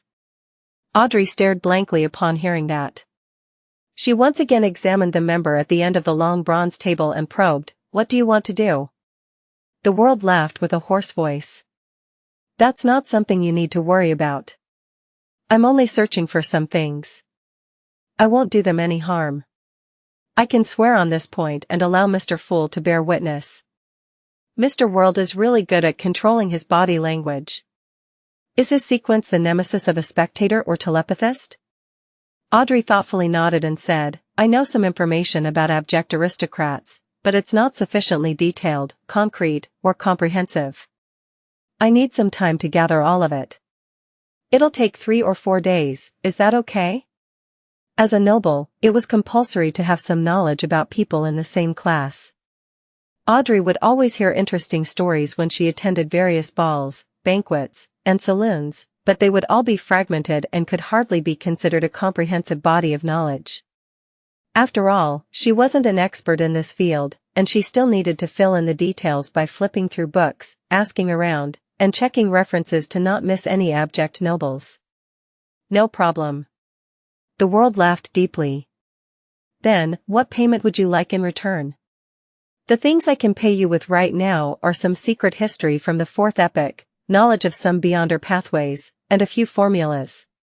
But frankly, I don't think that information concerning abject nobles is worth sequence 7 or 8 potions. If you have any other requests, I can attempt to complete them. It's not of equal value to sequence 8 or 7 potion formulas, which means I'm unable to make a corresponding request for the psychiatrist formula. Audrey began to ponder seriously. During this process, she sneaked a glance at Mr. Fool, hoping for a hint, only to discover that Mr. Fool was shrouded in the grey fog and had no reaction whatsoever. He was like a god staring at the land beneath him. All right. Audrey finally made a decision and smiled. I want to hear about knowledge regarding other beyonder pathways, but this is on the premise that I'm not aware of them. Dear Mr. Fool, can you be the judge for this? Yes, Klein answered calmly. Then, let's have a private conversation. Audrey looked at the world. At that moment, Klein rapped the table, isolating the sun and the hanged man from hearing or seeing the exchange. He deliberately nodded to his smuff, indicating that they could begin their private conversation. The world looked at Miss Justice and spoke with his usual hoarse voice. Do you know anything about the Demonist sect? Audrey recalled the information she paid the hanged man Alger £1,000 for and answered briefly with caution. I know what they believe in and what era they began from, as well as the beyonder pathways they control and the inclination of their upper echelons. The world laughed hoarsely and said, I understand. You don't know much. The Demonist sect controls the assassin pathway. The sequence 8 is instigator. That's what I know, Audrey said, partially to inform the world, and partially to show her anticipation. The world raised his hand and stroked his chin before saying, then, do you know the corresponding sequence 7? Audrey shook her head slightly. I'll be very happy to hear it from you. The assassin pathway sequence 7 is called Witch, the world said simply. Witch. Audrey jumped in fright at this word. She naturally made the corresponding connections in her mind. Then, if a man consumes this potion, how is he supposed to act? Wearing beautiful dresses and putting on exquisite makeup, imitating a lady's every move? She was a little disgusted, yet strangely amused as the thought came to her. No, Miss Justice. When a man consumes this potion, he will no longer be considered a male. He will become a true lady. Klein resisted the urge to chortle as he controlled the world's response. Goddess, the witch potion can change a person's sex? Audrey blurted out. This is really unbelievable. Mr. Fool didn't deny it, which means it's true. This is simply a miracle. This is the mysterious beyonder world. This is a world filled with all sorts of inexplicable things. This is the world I long for. Why am I feeling a little excited? After calming down a little, Audrey quickly and guiltily glanced at Mr. Fool and made a tiny confession that she had actually chanted the name of the Evernight goddess in front of him. The world said in a low, hoarse voice, yes, but it can only make men become women. Women will accordingly have their charms enhanced. Whether it's their appearance or skin condition, they will become significantly improved, on the basis of their original looks. This is the reason why the upper echelons of the Demonist sect are all women. Then, what flaws does it have? Audrey suddenly felt her interest was aroused. The world answered in an unhurried manner, the requirement for their acting is to become evildoers who bring about calamity, disease, and pain. Audrey exhaled slightly and felt a little disappointed. Her mind whirled quickly, and she immediately had a new question. If, and I'm saying if, an animal consumes the witch formula without dying or losing control, would the enhancement of its charms be more suited to human tastes, or focused on charms for its own species? For example, a female cat which makes all male cats and all cat lovers become fanatical towards it? The world was momentarily unsure how to respond. After a few seconds, he said, I've never studied such matters. Before Audrey could ask further, he added, the corresponding sequence 6 for the witch pathway is pleasure, or the demoness of pleasure. The requirement for acting is to bring pleasure to both men and women, mainly in that aspect, as well as controlling or influencing them. The demonesses of this sequence are very good at using special spider silk. Audrey gaped her beautiful mouth, then she silently closed it again, deeply regretting her pinings from before. By knowing such information, it will allow you to effectively identify demonesses. Heh, are you pleased with this payment? The world asked. Audrey nodded gently and said, it helps me a lot. The deal is completed. I will help you gather information on the abject nobles as soon as possible. Shall I give it to you the next time we meet? The world thought for a moment and asked, can it be faster? Then, I'll offer the information I gathered to Mr. Fool and request that he bestow them to you. Mr. Fool, is that okay? Audrey turned her head and asked. In the thick gray fog, Klein nodded his head in agreement. At the same time, he busily controlled the world to whisper, He detected the different way she said the word. Noticing the world's astonishment, the corners of Audrey's mouth curled up slightly, her eyes rolling upwards as she intentionally didn't make any explanation. Klein rapped the long bronze table, indicating the end of the private exchange. Then, he once again manipulated the world to say, I have one more problem. This newcomer has indeed accumulated a lot of requests. Audrey looked over, unsurprised. Alger and Derek both indicated they were listening through their body language. The world said hoarsely, I want to know if there are any more high-sequence Beyonders in the Sauron family in Intis. While the world spoke, Klein looked at the sun through the corners of his eye and saw that the youth didn't have any additional reaction. From the looks of it, the City of Silver doesn't have records of the Sauron family. This family most likely made an uprising after the cataclysm. Klein looked around thoughtfully and discovered Justice and the Hanged Man looking at each other, obviously unaware of the answer. The sun was undoubtedly at a loss and silent. Thus, he lightly tapped the table again and said, Let me answer this question. What can you pay for it? Before he could finish his sentence, Klein hurriedly controlled the world to say, a formula, a sequence 7 formula. Okay. Deal. Klein created an environment for a private exchange as he silently stared at his smuff for a few seconds. Audrey and Alger, who were blocked, once again felt how unfathomable Mr. Fool was. They were both curious about the answer, but they also felt that it was of no use to them. It wasn't worth it to spend a sequence 7 potion formula in exchange for that. After the private exchange, Klein deliberately made the world bow and say in a hoarse voice, Honorable Mr. Fool, thank you for your answer, it was very helpful to me. This is an equivalent exchange, there's no need to thank me. Klein endured the goosebumps that suddenly surfaced on his skin as he answered indifferently. The open communication that followed lasted less than 10 minutes. Then, he announced the end of tarot gathering before severing the connections with the Crimson Stars. After the figures of Justice, the Hanged Man, and the sun dissipated into streams of light, Klein looked at the world and chuckled.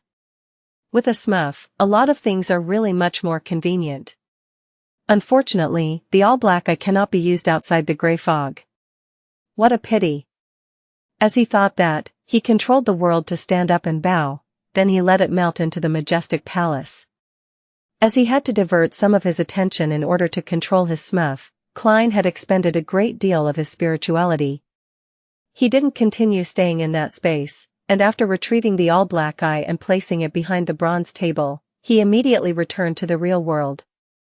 At that moment, there was a rare case of backland sunshine, seen in autumn or winter, behind the tightly shut curtains. Klein didn't have the time to take in this view. He slept for half an hour to recover some of his energy.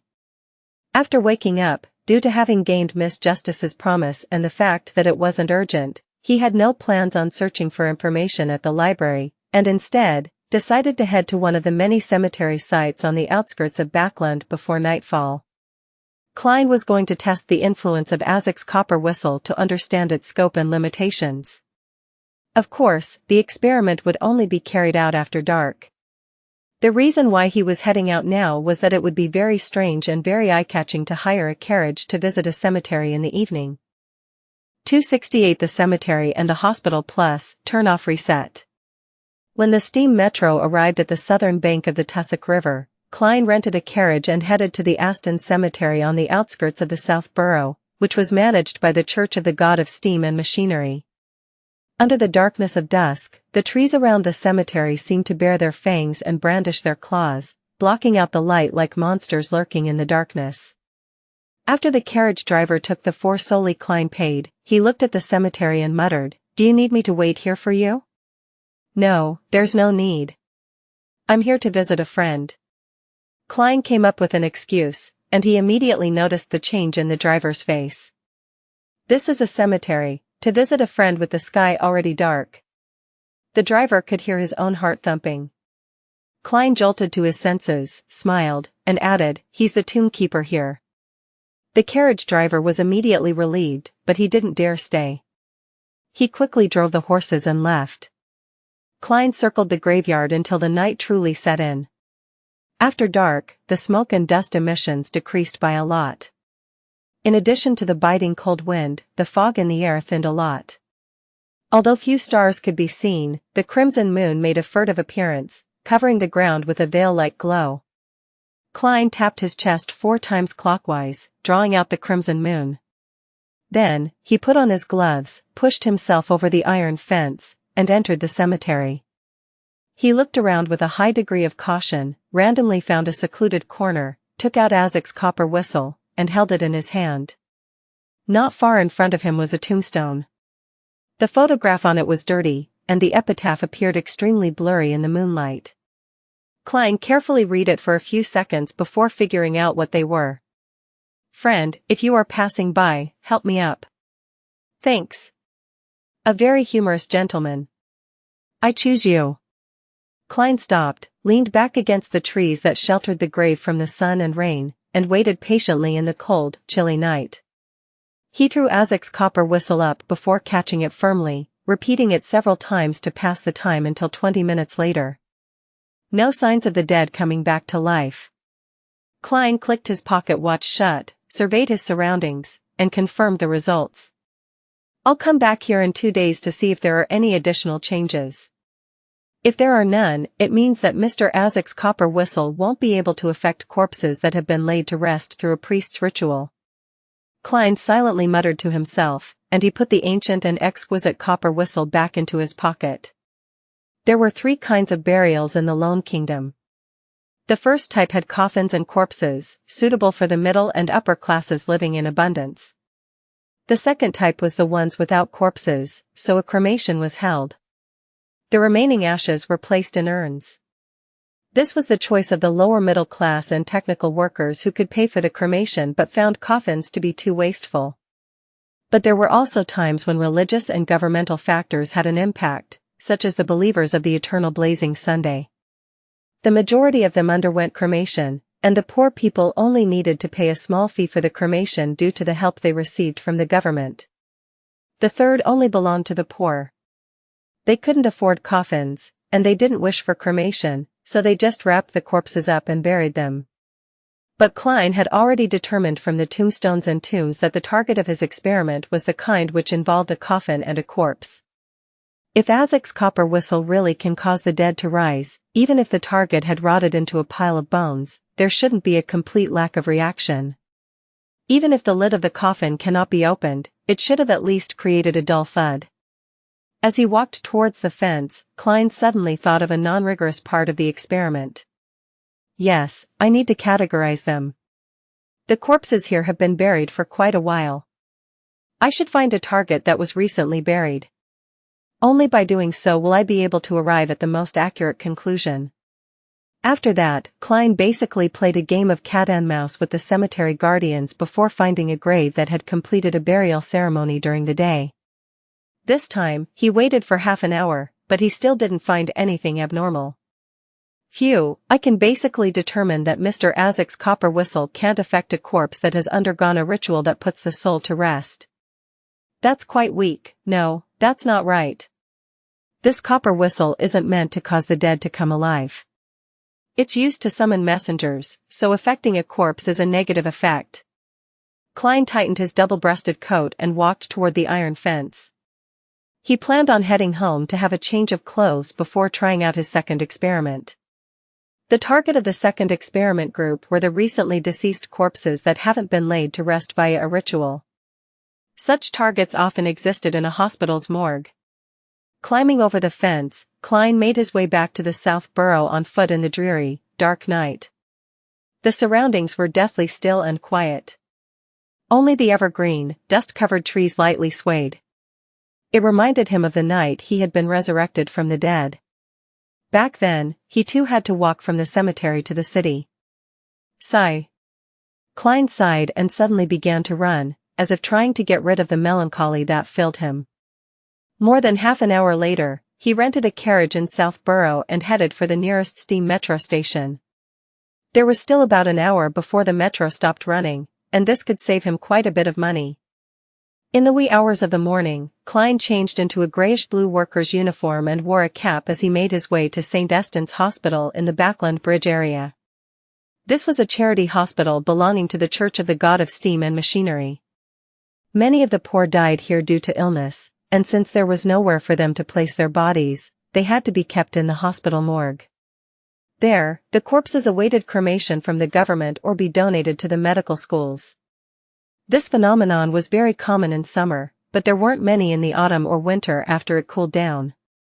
However, in an era without air conditioning or equipment to keep the temperature cool, the hospital's morgue couldn't keep the corpses for too long. Donated bodies would be quickly embalmed and bodies to be buried the next day would be cleaned up. Of course, these were the rules enforced in summer. In autumn and winter, the rules were relatively relaxed, therefore, there were still many corpses left overnight in the morgue during this period. The morgue at St. Estin was underground. It was relatively cool, even during the summer, and was biting cold during autumn and winter. Based on what he had learned as a nighthawk, Klein relied on a clown's agility and balance to sneak into the basement while avoiding the doctors and nurses that were on duty. Before he even got close to the morgue, he felt a chill down his spine.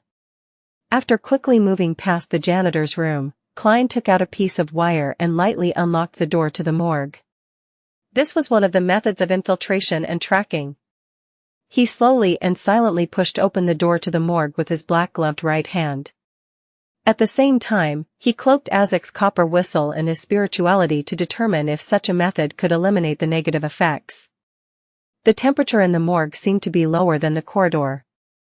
Most of the corpses were bagged up and placed in different iron cabinets. Only a few were placed on the long table in the central open space, as if they were awaiting examination. As a Sequence 8 clown, Klein was no longer afraid of such scenes. He just instinctively felt uncomfortable. Carefully, he closed the door and walked around the long tables. After about 10 minutes, Klein let out a breath of cold air and confirmed that none of the corpses had come to life. It's about time. He took out his gold pocket watch and opened it. When he was ready, Klein withdrew his spirituality and stopped enveloping Azek's copper whistle. He wasn't sure if it was a psychological effect, but he had a baffling feeling that the surroundings had become even more silent. As a seer, he fully believed in his instincts. He stopped pacing back and forth and retreated towards the door. Time ticked by, and Klein determined that it took about 2 minutes. At that moment, a corpse on a long table suddenly sat up. Bang! Bang! Bang! The surrounding iron cabinets emitted a series of banging noises, as though all hell was about to break loose. Bang! Bang! Bang! Upon hearing such a commotion and seeing the corpses sit up, Klein suddenly said in a low voice, "Crimson." Immediately following that, he injected his spirituality into a requiem charm and threw it out. Icy blue flames burned quietly, and serene and gentle blackness spread out. The corpses lay down once again, and the banging sounds coming from the cabinets came to an abrupt halt. Klein, who had experienced a similar situation, didn't relax and used another requiem charm. As there were many corpses around him, he used a third charm to be safe, using up everything that he had. Not bad. Indeed, it only affects corpses that haven't been put to rest via a ritual. This includes corpses that haven't been dead for too long and zombies. Using my spirituality to shield the whistle can prevent such effects. Klein thought with a smile. Seeing that none of the corpses were making any abnormal reactions, he prepared to open the door and leave. At that moment, he suddenly heard footsteps coming from the outside and saw faint light seeping in. The elderly janitor had been attracted by the banging sound in the morgue. He was approaching with a lantern in hand. Klein looked around, placing his hand on the door. He nimbly jumped up, stopping at the spot between the door and the ceiling. His fingers dug into the bumps and cracks as he maintained perfect balance. Creak. The elderly janitor opened the door with his key and entered the morgue.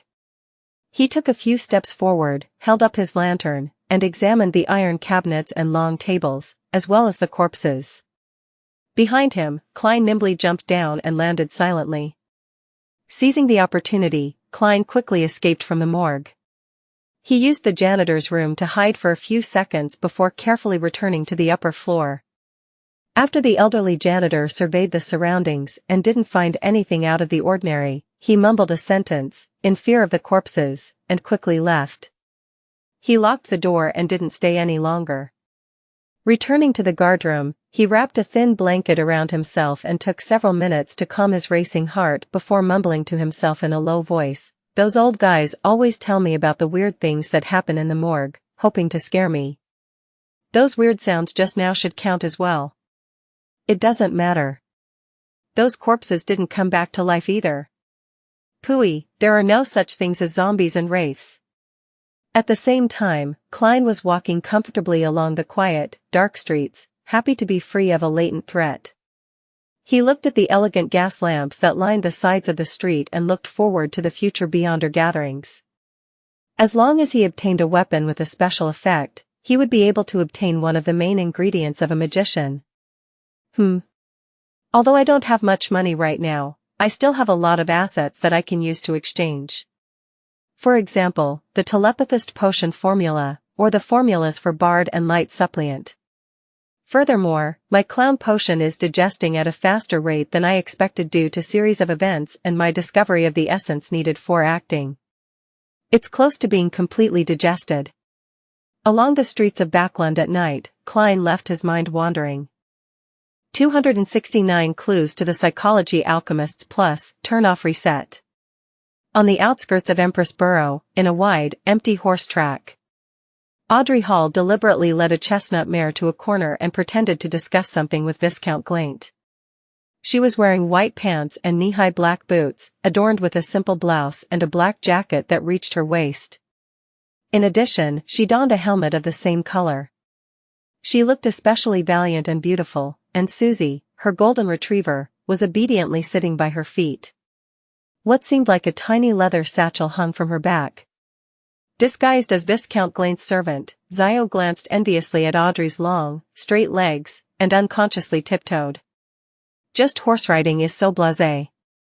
Only when it is combined with hunting does it become imbued with life. Of course, I mean the equestrian skills for men.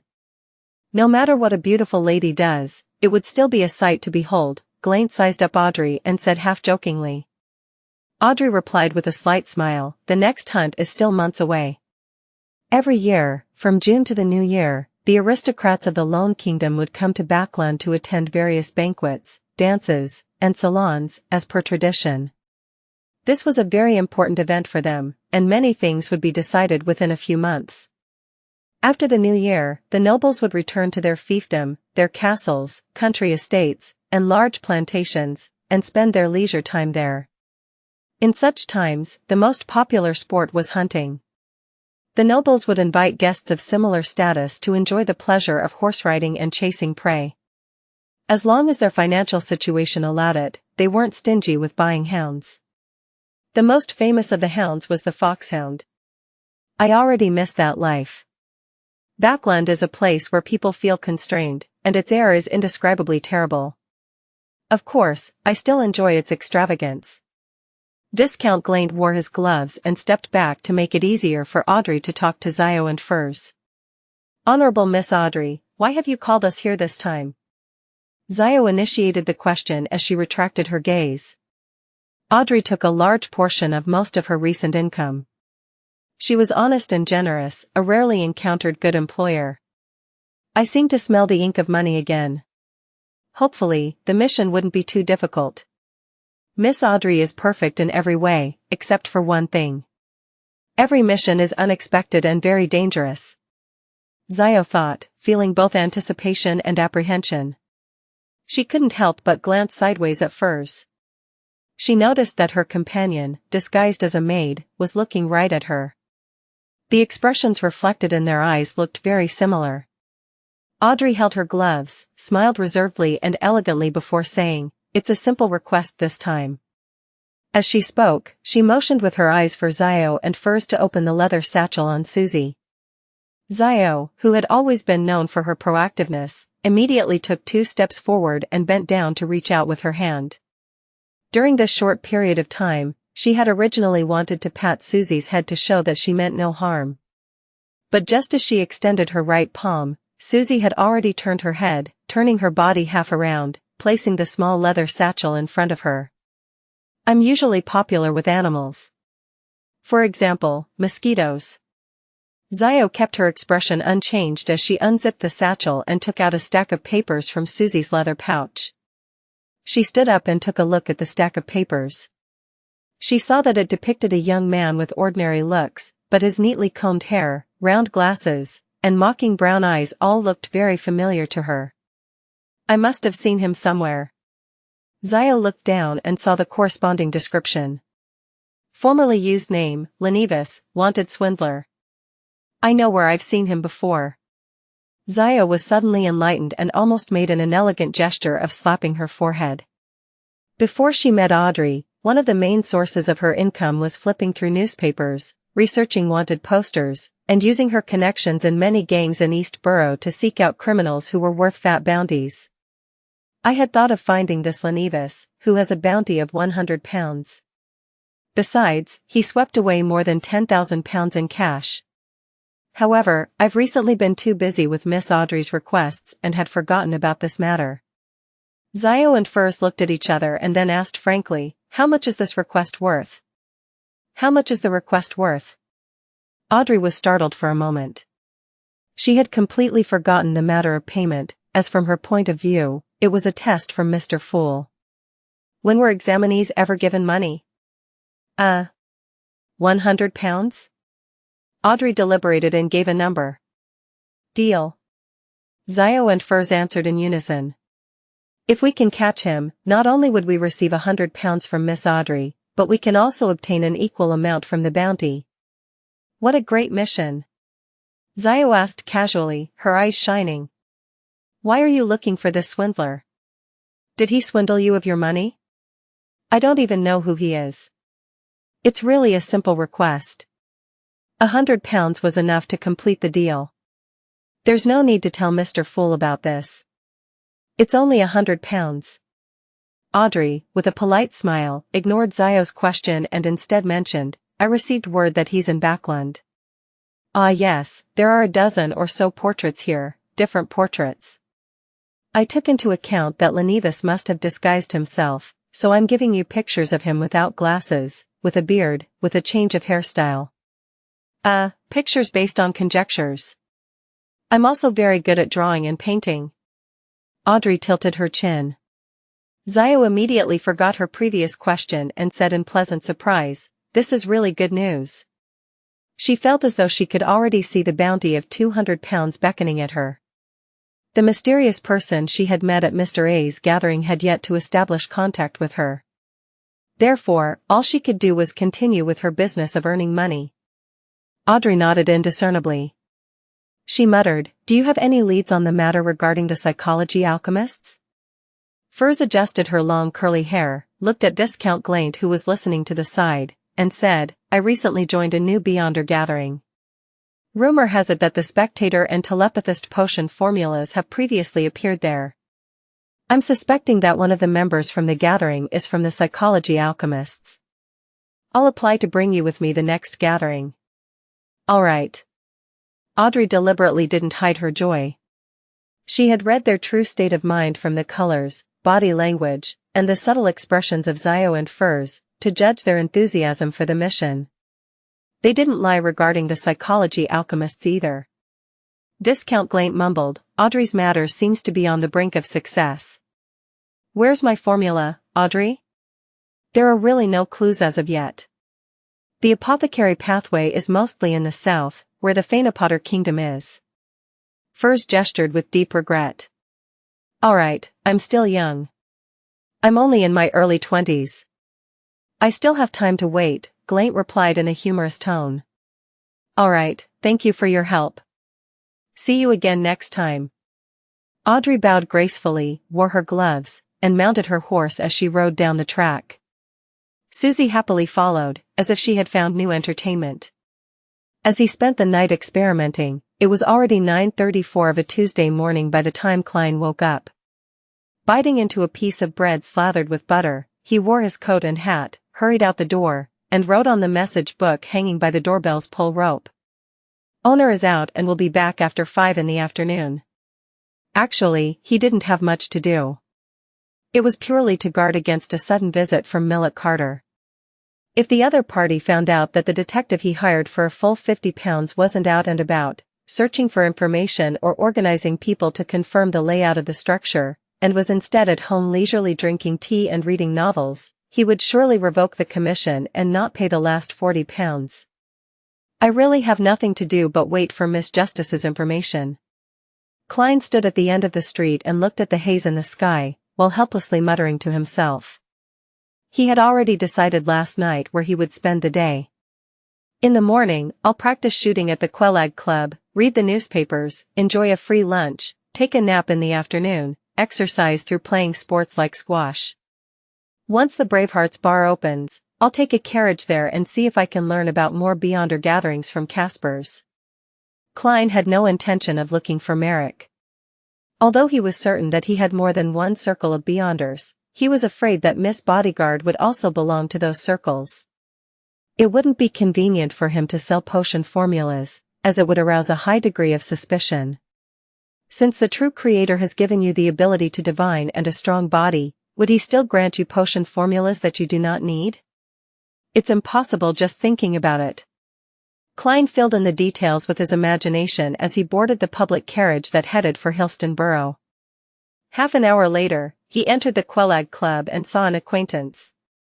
It was Talon Dumont, the equestrian teacher who had recommended him to the club. He was Mary Gale's friend. Dressed in a black tweed overcoat, the brown-haired Talon walked over. He sized up Klein and said with an odd smile, "Good morning. Mary and Duragu are getting a divorce. Are you suspecting the reason why I joined the club?" Relying on the clown's ability, Klein easily made a surprised expression. "Really? That is really surprising." Talon gave him a deeply suspicious look and suddenly laughed. "I have a friend who's been troubled about something recently. I want to know how good your marksmanship and fighting skills are." "A commission?" He only asked about my marksmanship and fighting skills, not reasoning. "This is a request involving violence." Klein smiled and said, "I was planning on heading to the shooting range. You can take a look, but fighting requires an opponent to be able to see my standard." "I've learned how to fight before," Talon eagerly replied. Bang! Bang! Bang! Holding onto a revolver that he rented from the Quelag Club with one hand, Klein pulled the trigger repeatedly, hitting the bullseye accurately, with the worst shot hitting the 8 ring. By feeding his practice with live bullets, along with the superhuman control that he had after becoming a clown, his marksmanship was considered rather excellent. If I continue practicing for a few months, I could even be considered a sharpshooter. Klein unloaded the revolver in satisfaction and cleared the empty shells. They fell to the ground noisily as he looked at Talon Dumont with a smile. "Are you satisfied?" "Very good." The equestrian teacher, Talon, had already taken off his black tweed overcoat and light gray sweater and adopted a boxing stance. "Come on, let me see the standard of your fighting skills. I can tell you frankly that I've received training as a trainee knight since I was young, and I've never let it go to waste. As a Beyonder, if I can't even beat an ordinary man who has only received training, then I might as well die." Klein cursed silently. Without taking off his double-breasted coat, he set down his revolver. Klein took 2 side steps and gestured to Talon that he could begin. He originally wanted to wriggle his finger to add to the atmosphere, but when he thought of the other party's strength, he couldn't be bothered to waste his time. Talon appeared to be a little excited as he began bounce-stepping a little. He suddenly pressed forward and threw out a punch to the right. Klein blocked and grabbed with his left hand, bent low and twisted his waist before reaching out his right palm, and did a smooth backflip.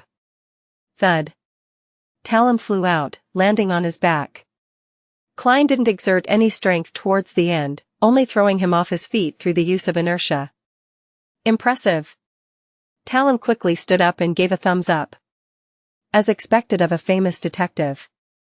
"Your marksmanship and fighting skills are excellent. I only beat a weak chicken like you, so how can you tell that my fighting skills are very high?" Klein secretly lampooned and asked with a smile, "Now that you have a better picture, can you tell me what kind of request your friend has?" "Heh heh, he will come to the club later." You can talk amongst yourselves. Talon massaged his back as he said, as for what the request exactly entails, I'm not sure either. Oh right, he's a reporter at the Daily Observer, Mike Joseph. He's probably hoping for some short-term protection. Alright. Klein didn't ask any more questions. He continued practicing his shooting, but he didn't limit himself to a revolver. He also practiced with a hunting rifle, a single-shot rifle, and a repeating rifle. He hoped that if he encountered any problems in the future, he would be able to use any of the firearms around him. Shortly before 12 noon, he returned to the first floor, went into the buffet cafeteria, and got a serving of roast chicken and a piece of pan-fried steak, as well as the club's limited supply of cream cheese lobster. After placing his meal down, Klein got some Potter seafood rice, fruit salad, oyster broth, and marquis black tea. Facing this sumptuous lunch, he couldn't help but swallow a mouthful of saliva as he praised the goddess in his heart. If this was eaten outside, it would probably cost 3 soldi. Klein switched between using silver knives, forks, and spoons as he ate in contentment. When he was almost done with the food on the table, Talon Dumont led a man, in a heavy overcoat and a half-top hat, over. Detective Moriarty, this is the friend I was talking about, Mike Joseph. Mike, this is the famous detective, Mr. Sherlock Moriarty. Talon smiled and introduced them. Nice to meet you. Mike took off his hat and bowed. He looked to be in his late 20s, with rather sparse eyebrows and rough skin. His pores were unusually prominent. However, his facial features weren't bad. His blue eyes were especially charming. The 2 thin lines from the meager mustache gave him a somewhat mature charm. Klein couldn't help but stroke the stubble that had become thicker around his lips. He got up and invited the other party to sit down, then he smiled and said, "Today's cream cheese lobster is pretty good. You can give it a try." Alright. Mike Joseph didn't refuse. He took a plate, made a circle, and picked up a lot of food. He came in a hurry, so he hasn't had lunch yet. Talon smiled as he explained for his friend and placed a stack of newspapers on the table. I can tell. Klein set down his knife and fork, wiped his mouth with a napkin, and sipped his black tea leisurely. He was very satisfied with the meal. At that moment, Mike Joseph came back with 2 plates of food. He took a few quick bites to fill his stomach before looking up at Klein. Detective Moriarty, have you heard about the recent serial murders? The ones which had organs removed? Klein's heart skipped a beat as he asked. Talon nodded and said wistfully, as expected, every detective is paying attention to this serial killer. Mike pulled out one of the papers and pushed it to Klein. This is the latest story. Klein took it and discovered that it was the Daily Observer where Mike worked at. On the front page were the words. 11. Another lady killed. Civilage Yard is helpless. The headquarters of the Backland Police Department was located at Civilage Street at the edge of Empress Borough, so they were also known as Civilage Yard. 11? It's already the 11th case? Klein resisted the urge to frown and continued reading. He found that it was indeed the same as the case he had previously encountered. The victim was a woman dressed in a gorgeous long skirt and had her intestines removed from her stomach. This is clearly a case with signs of devil worship all over it. The Civilage Yard must have handed the case to the Nighthawks, mandated punishers, or the machinery hivemind squads. They have people capable of divination, mediumship, and all sorts of magical and effective beyonder methods. How is it that the case hasn't been cracked? Why isn't the criminal arrested yet? Does the criminal have rich anti-investigation powers and is able to destroy the souls of the deceased? Or could it be that the deceased soul, along with her innards, were extracted to fulfill the requirements of the devil worship ritual? Yes, he's definitely capable of interfering with divination. Indeed, if the devil pathway beyonders lack such powers, how could they dare commit serial murders? Klein thought as he said to Mike Joseph, "You want to do a private investigation?" "I'm sorry, I can't take this case. Without the invitation of the police, I cannot take it. I have to maintain a good relationship with them. The so-called good relationship is the kind where they invite me to the police station for coffee. Klein did some self-critical lampooning. The real reason for his refusal was that it was easy to run into official beyonders involved in the investigation of the serial killings, perhaps including the Backland Diocese's Nighthawks. No, not an investigation. No, the precise description is that it's not an investigation to seek the murderer. I just want to finish my report. Mike Joseph swallowed some shrimp and explained. Report? Klein put down his white enamel cup, crossed his hands, and leisurely asked Mike Joseph. Mike Joseph said, if you buy the Daily Observer tomorrow or the day after, you'll see my in-depth coverage on the serial killings. The most important part is my reveal of what the victims have in common so as to alert people who fall into this group. Oh, what do they have in common? Klein asked curiously. Mike took a sip of his coffee and said, besides being a woman and wearing a colorful dress, there's one other important thing they have in common. I did a thorough investigation of the victim's career and found an interesting tidbit. Some of them are maids, others textile workers, tailors, and even teachers. On the surface, there doesn't seem to be any overlap, but in reality, they've all been street girls. Street girl? A teacher? Klein asked in surprise. In the Lone Kingdom, teachers were part of the middle class and received at least £2 a week. That was enough to make a woman lead quite a good life, so there was no need for her to be a street girl. The corner of Mike's mouth twitched as he sighed and said, yes, in the past. They may have had very difficult times before they found a job that could support them. I've done a survey before. In Backland, 1 in 6 women aged 15 to 55 is or has been a street girl. This is our country. Foreigners who come here are surprised that a very conservative country, a bustling metropolis, would actually be filled with street girls. This number is a little exaggerated. If it were true, it could only be said that reality can be more exaggerated than fiction. This damned world. Klein was speechless. After some thought, he said deliberately, one question, how does the murderer know that the victim had been a street girl? They don't have labels on them, and even you needed a thorough investigation to discover this. As expected of a great detective, this might be the clue, Mike Joseph answered without feeling surprised. No, if it was a beyonder from the devil path, then the standard he would choose from would be someone who appears to have sunken low but didn't actually degenerate completely. Furthermore, they should have a keen intuition towards degeneration, and they might be able to see the corresponding color that runs deep. With the colorful dress as a trigger, the target will basically be locked onto. Klein answered himself and asked, so, what else do you wish to investigate?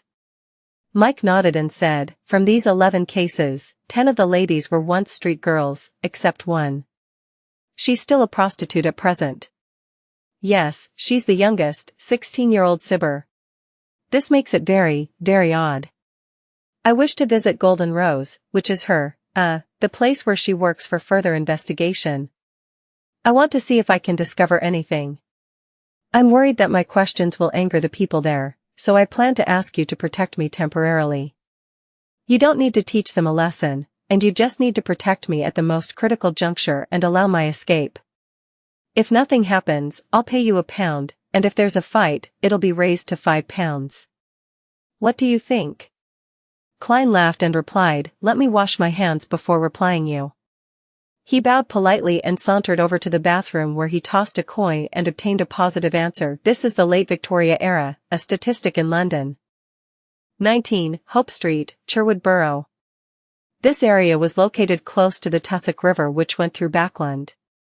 Pedestrians could see the turbid but unusually wide water surface through the cracks and crevices in their houses. The Daily Observer reporter, Mike Joseph, alighted the carriage and pointed at a 3-story, grayish-blue building ahead of him.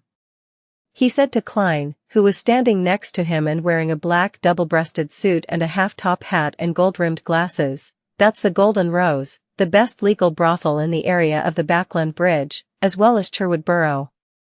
It opens at 3 in the afternoon and stays open until 2 in the morning.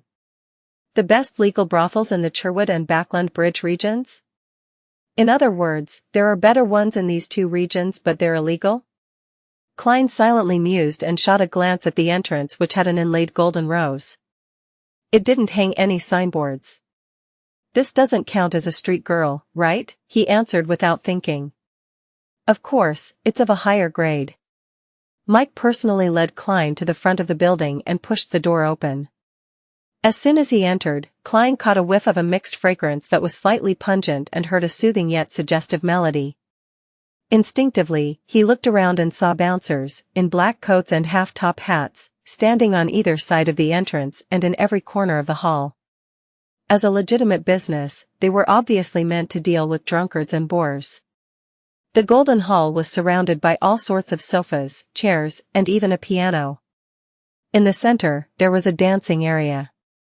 At that moment, there were many ladies sitting in different areas with their hair colored in gold, brown, pale yellow, or black. Some of them looked mature, some shy and young, some young and attractive, and others who were rather beautiful. These ladies were either enjoying the melody, giggling whilst in conversations with each other, quietly reading newspapers and magazines, or dancing with the men. It was only 3:30 in the afternoon, so there weren't many customers. At a glance, this place looked more like a proper ball than a brothel. If you come after 8 in the evening, you'll see some interesting performances. If any of the ladies catch your eye, go over and invite them to dance and then ask them for their prices amidst the beautiful melody. If both sides can come to an agreement, you can head to the second or third floor and have a wonderful time in some room. As long as you're willing to spend money, you can sleep here the entire night. Mike turned his head from left to right, suddenly losing his previous calm and gentlemanliness, appearing a little more frivolous. He walked into the hall with a smile, and he approached a young girl who was at most 15 or 16 years old. Is he showing his true nature, or is this in conduct of a professional? Klein watched, a little flabbergasted as he subconsciously followed behind Mike Joseph. The victim, Sibber, was only 16 years old. In theory, a girl of similar age is more likely to be a friend and would know more. At that moment, Mike lowered his voice and explained. He then raised his thin eyebrows and asked in a normal voice, "Which lady caught your fancy?" "I'm just your bodyguard," Klein responded with very normal logic. Mike slightly nodded and suddenly laughed. "I'm not used to being watched when I do that sort of thing. I'll be standing watch outside." Klein understood what Mike meant, and took a serious, professional stance. Without another word, Mike walked up to the young girl, bent down, and extended his hand, inviting her to dance. Being a prostitute at this age, Backland sure is so bedazzling and dirty. To think that there would be a middle-aged gentleman of seemingly good bearing patronizing this place. Even the sides of his hair are white. Klein lowered his hands and stood very straight, watching Mike and the young girl engage in a slow dance. After a few minutes, Mike walked back and said to Klein with slight annoyance, "It's too expensive." As the two approached each other, he added in a low voice, "The girl knew Sibber, but the owner, ma'am, Lopez, forbids them from speaking with anyone else on this matter, otherwise, they would be severely punished." God, when the punishment was mentioned, the poor girl even shuddered instinctively. I can imagine how horrible it must be. Helpless, Klein sighed in sympathy, and asked in a suppressed voice, "So, what are you planning to do?" "I don't want to cause trouble for those girls again. I plan on going straight to Ma'am Lopez." Mike patted Klein on the shoulder and said, "Protect me." Klein turned his body to the side and warned in a serious tone, "If we encounter a dangerous situation, you must listen to me. Do you understand? Listen to me." Okay. Mike raised his hands to his shoulders and nodded. As he spoke, he walked towards a single sofa in the corner. There was a charming lady, with thick makeup, in a gorgeous dress seated there.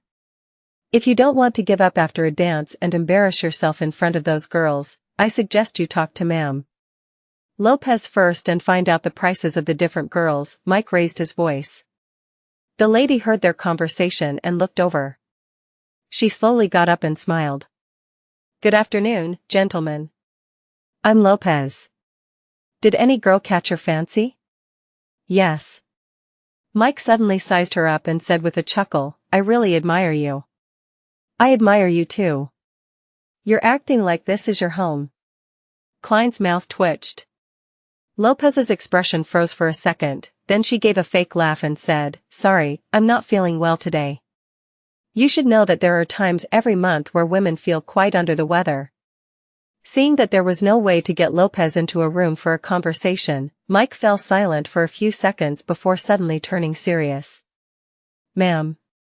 Lopez, I'm a reporter. I wish to understand more about Sibber's matter.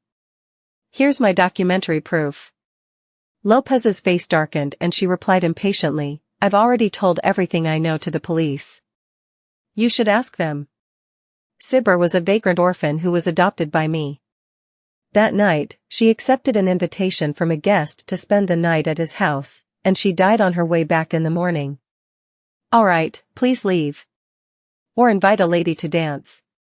As she spoke, Lopez waved over two of her bouncers.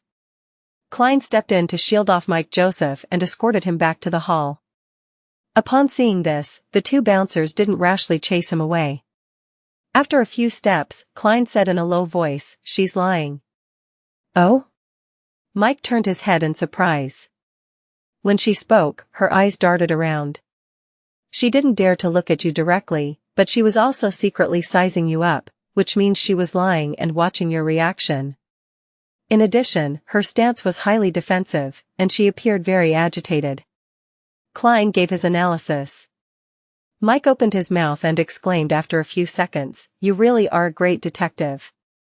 Only with your keen observation and outstanding deduction skills were you able to discover such useful details." "That's only because I had my spirit vision on and could see that Lopez's emotional colors weren't right. I came up with the reasons after." Klein smiled and said, "Thank you, it's time for us to go." Mike Joseph looked back at Lopez and saw that she was walking towards the side door of the hall, as though she was going to her own lounge, and that the side door was in a corner of the room. It was very quiet around there, and there were many areas in the hall that couldn't see what was going on inside.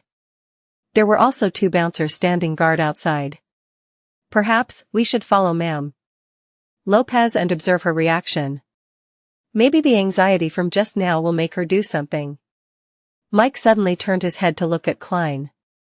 "Can you take care of those two bouncers quickly?" "Sir, I'm only responsible for your protection, and that's against the law." Klein smiled in response. "I'll pay you more. A total of £5 based on the combat price from before. If there's another fight when we run, it would be £10. Mike Joseph gritted his teeth. "Deal." Klein reached out and shook his hand. Afterward, the two of them circled around to avoid the two bouncers from before and quietly approached the side door. "Guests, please stop. Please leave this area." One of the bouncers stepped forward and stopped Klein and Mike Joseph. "Sorry, we'll immediately." Klein bowed politely and apologized. At that moment, his right fist suddenly punched out, heavily striking at the bouncer's abdomen in front of him. The bouncer instinctively clutched his stomach, his body bent over. As for Klein, who had now stood up, he raised his left hand and chopped the bouncer at the back of the head. Pow! The bouncer fell to the ground and fainted. His companion was clearly caught by surprise at this turn of events. He just stared blankly and failed to react in time. Klein immediately slid over and covered the bouncer's mouth with his right hand and punched his abdomen with his left fist. Bang! The bouncer suddenly bent down and spat out his undigested food, and Klein promptly withdrew his right hand and chopped downward with his palm.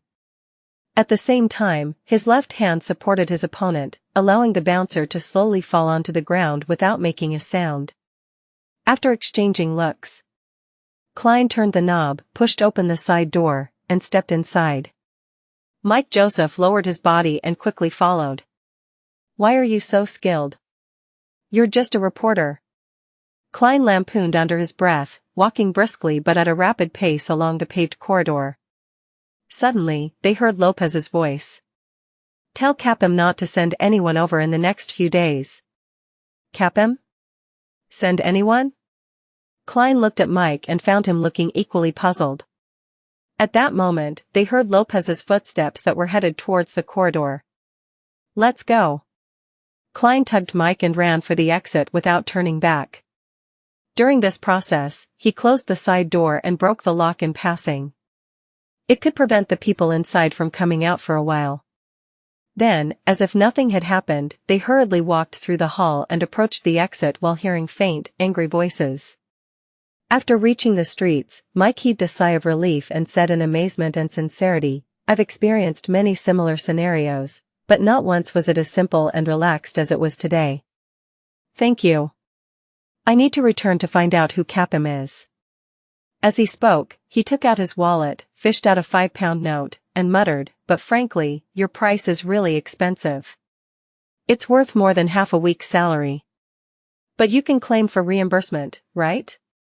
Klein answered with a grin. Following that, he asked in concern, "Aren't you afraid that Lopez will find your newspaper firm and get the police to arrest you? That's a fake ID card." Mike Joseph shrugged with a gesture of familiarity. Klein could only admire him. After watching Mike board a carriage and leave, he walked diagonally across the street, waited for a public carriage and kept an eye out for anyone chasing after him. At that moment, a rental carriage slowly approached and stopped in front of him. A middle-aged man in a black coat stepped out the carriage and nodded at Klein. He had blue eyes, a thin face, and gray temples. It was the same old gentleman that Klein had seen in the Golden Rose. "He's not a customer of the Golden Rose. He's just like us." Klein suddenly came to this realization. "Hello, I'm Detective Isengard Stanton. I'm assisting the police in this case. Can we have a chat?" The middle-aged man pointed at the carriage tracks. "Detective?" "A colleague." However, the fact that he's able to assist the police in dealing with such a serious case shows that he truly is a well-known detective, at least within Civilized Yard. Isn't the serial killer involved in devil worship supposed to be handed over to the Nighthawks, mandated punishers, or the machinery hive mind? All the police department needs to do is send a few assistants, so why would they need to seek the help of a private detective? Yes, the 11 serial murders must have caused a sensation. Civilized Yard is under a lot of pressure, and they aren't willing to just wait in misery? Many thoughts flashed through Klein's mind, but on the surface, he revealed a smile. All right. He boarded Isengard Stanton's rented carriage and saw a young man with brown hair inside. "This is my assistant, Isengard," who had a thin and angular face, introduced. "Please, have a seat." He didn't close the carriage's door, nor did he let the carriage driver drive the horse forward to show that he meant no harm. Klein deliberately sat down uneasily and asked worriedly, "What would you like to talk about, Mr. Stanton?" Isengard took out a dark pipe and said, "I want to know what you've learned from following Ma'am Lopez. Did you hear or discover anything?" "This? I'm also a detective, and you should know that we have confidentiality agreements in this business," Klein deliberately replied as though he was in a dilemma. "I'm asking you on behalf of Civilized Yard. This has nothing to do with a confidentiality agreement." Isengard rubbed the pipe with his thumb. "A pound, How about 2 pounds? Having learned a lesson from the previous incident with Massault, together with the fact that there was no need to keep it a secret, Klein replied without hesitation, "Sure." "All right." Isengard smiled and took out 2 one-pound notes from his pocket. Klein acted as though he was recalling something before frankly saying, "We only heard one sentence." "Ma'am Lopez attempted to order her subordinates to tell Capim that he's not to send anyone over in the next few days." "Capim?" Isengard nodded, seemingly enlightened. "Got it. You know Capim?" Klein didn't hide his surprise. Isengard handed the notes over and said with a faint smile, "He's one of the most controversial magnates in Sherwood Borough. In Backland, innocent girls often go missing along deserted streets, and after a long time, they might be chanced upon in all sorts of legal or illegal brothels. A lot of rumors point to Capim as the criminal honcho filled with blood and filth on his hands, but due to a lack of evidence, he remains free to this date. Furthermore, he knows a lot of important people. If that's true, then this fellow should die 1,000 times over." Klein nodded, sighed, and said, "This is Lone, this is Backland, Mr. Stanton, I shall bid you farewell. Thank you for your cooperation. Isengard got up midway as a polite gesture to send him off. By the way, your fighting skills are excellent. Maybe we'll have a chance to work together in the future. How should I address you? Sherlock Moriarty, Klein answered briefly and got off the carriage. Only when he boarded a newly arrived tracked carriage did Isengard Stanton instruct his assistant to close the door and order the carriage driver to head towards Hillston Borough. Turning his head to the side, he looked out of the window. The gray-haired elderly gentleman had put away his dark pipe, pulled out a brass ornament from his pocket, slowly stroking it in his hand. The brass ornament was a pocket-sized open book with a vertical eye in the center. The appearance and get-up of Mr. Moriarty from just now were a bit out of place. He wore very cultured gold-rimmed glasses, but he had deliberately grown a beard around his mouth, making him look crude and barbaric. This is not quite in line with the norm. In this day and age, people who wear gold-rimmed glasses tend to care a lot about their image, the image of having knowledge and bearing. Maybe he's trying to hide something. Of course, it's also possible that he's a gentleman with an unusual aesthetic sense.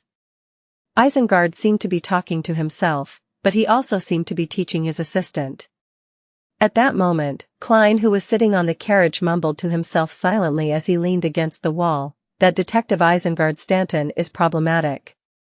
Ever since I activated my spirit vision, he had a blue color of rational thought and indifference and maintained a purple color of spirituality dominance. There weren't many other colors of emotion appearing. For normal people, unless they're wholeheartedly focused on studying a difficult problem, it's very difficult to maintain similar states for extended periods of time. Other emotions will inevitably appear, the difference being the issue of how long they can remain in that state. Yes.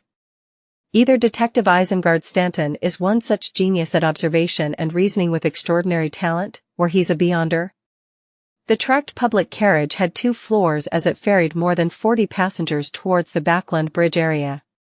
Klein gradually reined in his thoughts and cast his gaze out the window and admired the 2 to 3-story buildings on the other side of the road. Occasionally he could see brown houses 5 or 6 stories high, a sign of Backland's latest trend and of the kingdom's most advanced construction technology. After a transfer, Klein arrived at Iron Gate Street and got off the carriage opposite the Bravehearts Bar. As it wasn't the peak period at the bar yet, the moment he entered, he saw Caspers drinking at the bar. The old man with the brandy nose had requested for a glass of Langsky Proof. His eyes narrowed in satisfaction as he savored the fragrance of the malt and the burning sensation in his throat.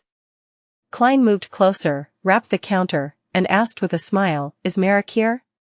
At the same time, he had one hand in his pocket as he gripped Azek's copper whistle, using his spirituality to shield its negative effects.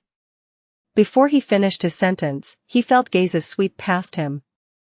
It was evident that they were observing him. By the time he finished asking his question, the gazes moved away from him and focused on Caspers. The old man with the huge scar on his face opened his eyes, and when he saw that it was Klein, he said in a bad mood, "He didn't come. He didn't come yesterday either. He didn't come." Klein let out a breath of relief, no longer using his spirituality to rap Azek's copper whistle. "When I mentioned Merrick, someone looked at me. When they heard that I was asking him for his whereabouts, the gaze shifted again. Someone is also looking for Merrick." Klein resisted the urge to turn around and observe as he analyzed the abnormality.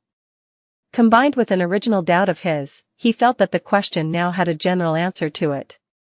"I was puzzled last week. Why would a Sequence 5 Miss bodyguard accept a 3-day protection mission for £1,000? This isn't to say that the price is too low, but rather that someone of that level already counts as a powerful person. In the Church of the Goddess, she's qualified to be a Nighthawk deacon or a diocese bishop. If she can gain the favor of a holy artifact, she can even compete for the position of an archbishop or a high-ranking deacon.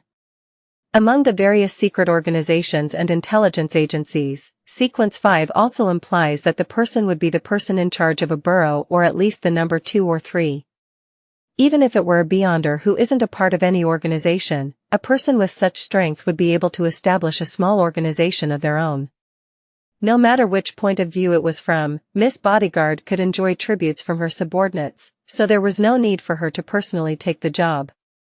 At the time, I thought that I had most likely hired a Sequence 6 security guard who would be able to last a little longer against the experts sent by Bakerland, creating a chance for me, but who knew that Miss Bodyguard would be so terrifyingly strong?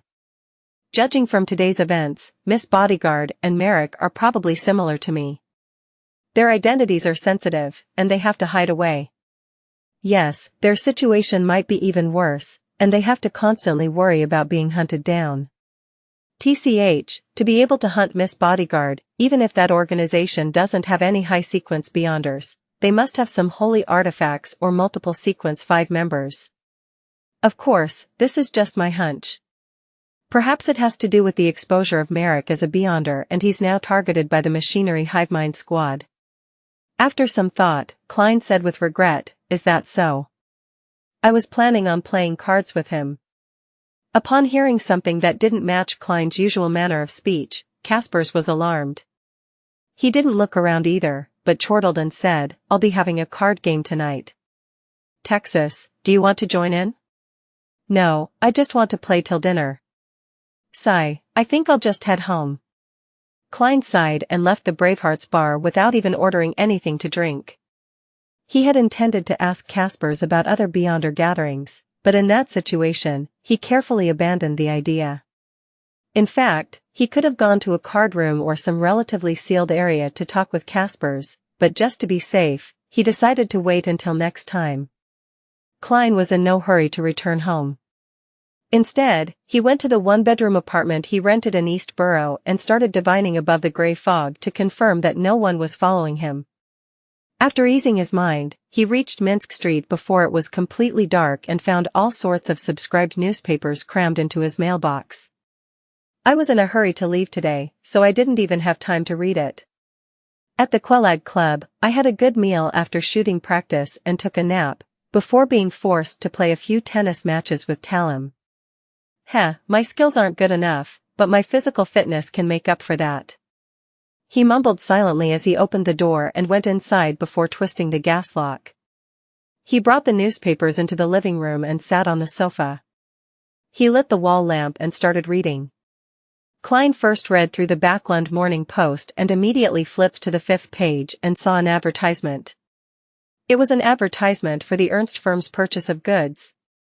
The prices were 7 pence per liter of flour, 1 solely of butter, 6 pence per pound of lard, 1 solely 3 pence per pound of cream, 8 solely per pound of Marquis black tea.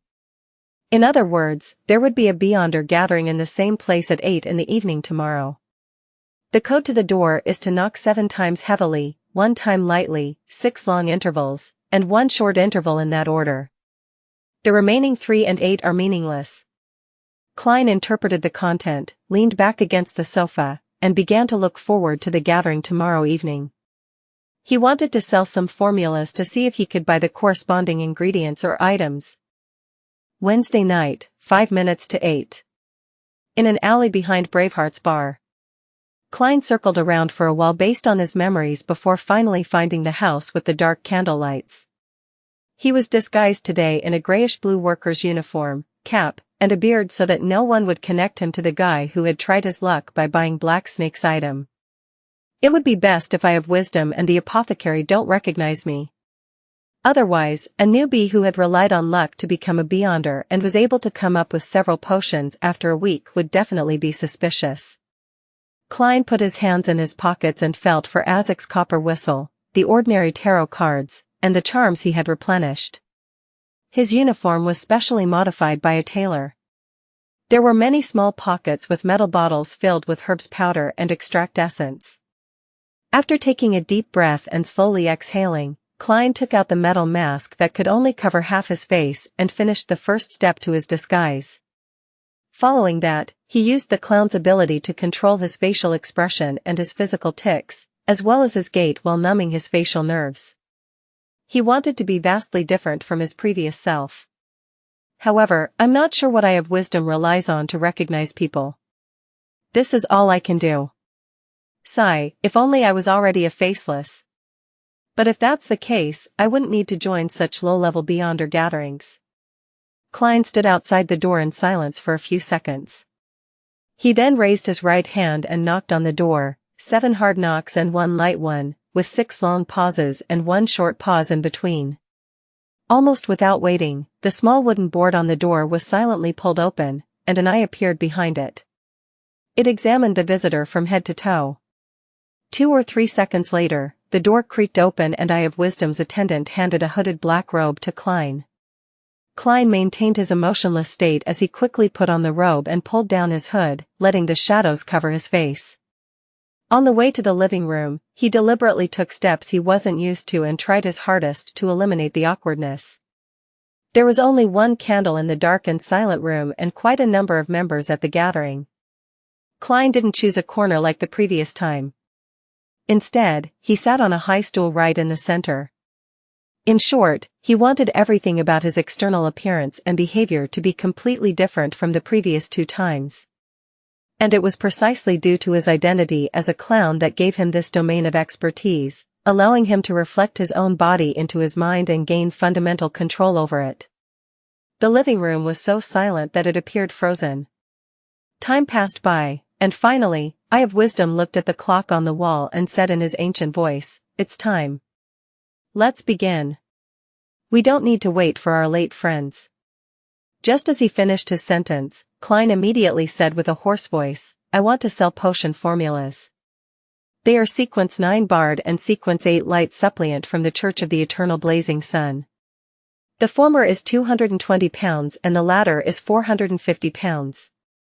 This was the most suitable plan that he could come up with after much consideration. The Spectator and the Telepathist potions were related to the Psychology Alchemists, a secret organization that was still active in Backland in the Lone Kingdom. If he recklessly produced them, he might attract their attention. And the Church of Eternal Blazing Sun was blocked out by the Church of the Lord of Storms, so the corresponding Beyonders rarely appeared in Backland and could do very little. Therefore, it was an extremely safe choice. The potion of the seer pathway involved Klein himself, and he certainly didn't want to reveal his characteristics. After having experienced so many battles and watched so many battles with Beyonders, he gradually came to understand something. It was that below the high sequences, Beyonders of different pathways had their own characteristics which didn't overlap. That was to say, each of them had their own strengths and weaknesses, and their strengths and weaknesses were all very obvious. The strengths were indeed strong, and the weaknesses were indeed weak. For example, the Spectator pathway lacked the ability to fight in actual combat, but if they were ignored and were unconsciously misled, then no matter how strong an opponent's combat skills were, it was possible for them to die without knowing why. A clear example would be Hurricane Rear Admiral Kalangos, who clearly possessed the mystical item, Creeping Hunger, and had an overall combat strength of a sequence 5, but he still died in a rather inexplicable manner. Most of this was thanks to Azek, but one couldn't dismiss the role of the Spectator. Due to the fact that the majority of the Beyonder jobs below the high sequence had distinct characteristics and obvious weaknesses with weak bodies, if one could conceal one's strengths and understand the situation of their enemies beforehand, it wasn't impossible for them to defeat someone stronger. In extreme cases, there was still a very small chance of a sequence 9 killing a sequence 5. Of course, this was a perfect hypothesis, but in reality, it was almost impossible. Sequence 5 was already considered strong, and the corresponding Beyonder powers could be considered miraculous. Strengths could effectively cover up weaknesses, but before reaching sequence 6, it was very difficult to cause any effect on them. On the other hand, many of the Beyonders below high sequences were very afraid of being attacked by a group, even if their opponents were all below their own sequence. This was because once one became flustered, their attempts to avoid a fault would lead to failure of another. Their weaknesses could lead to fatal outcomes. These problems were why shepherds were ranked first below high sequences. They were so all-round that if they combined and matched their Beyonder powers well enough, they would almost have zero shortcomings. After I advance to the sequence 7, I'll have all sorts of magical Beyonder powers. Then, even if I encounter a sequence 6, I'll be able to contend against them for a while, and I might even be able to win. If I encounter a sequence 5, there might still be a chance of escaping.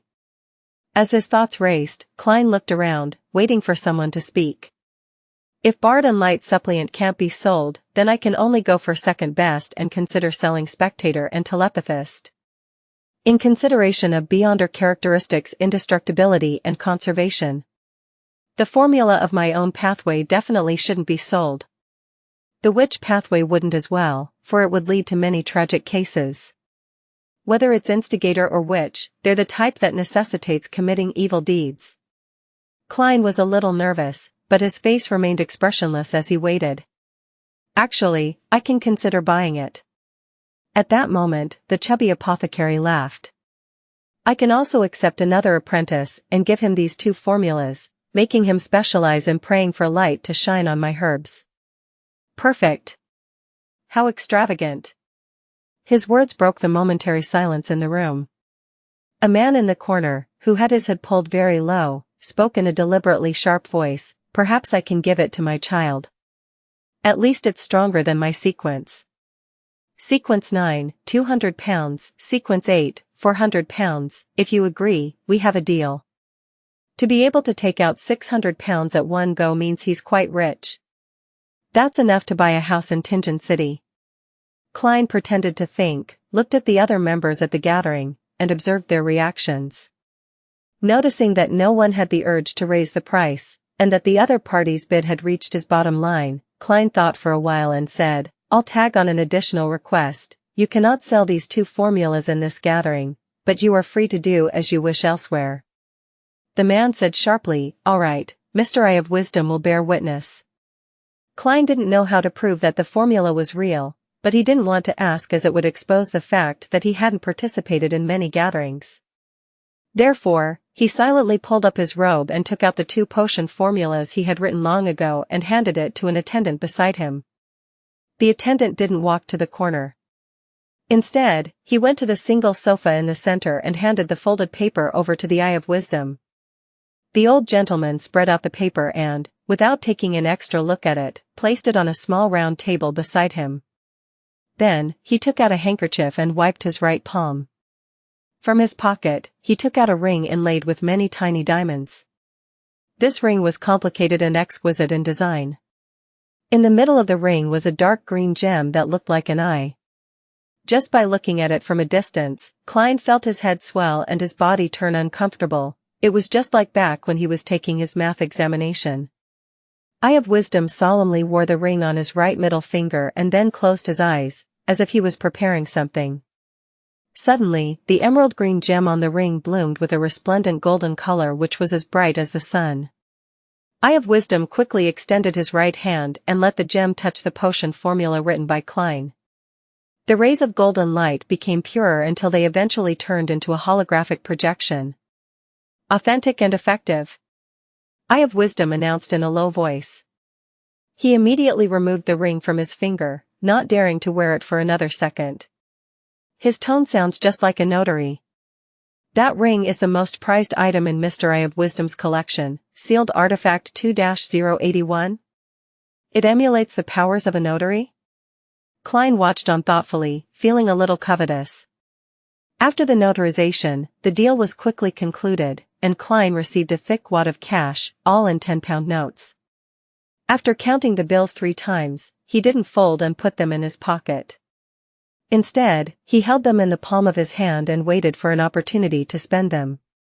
He planned on observing for a moment to ensure that there was nothing he needed before speaking again to mention his desire to purchase things.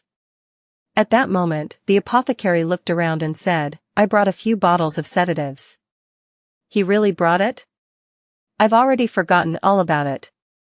In order to be different from his past self, Klein could only pretend that he wasn't around. After shouting a few times and seeing that there was no response, the apothecary muttered, that guy didn't come this time? Maybe he's dead somewhere. Thank you for your blessings. But it's delightful that you failed to recognize me. Klein heaved a sigh of relief. The apothecary habitually asked for Spring of the Elf's marrow crystals again, but it was in vain as usual.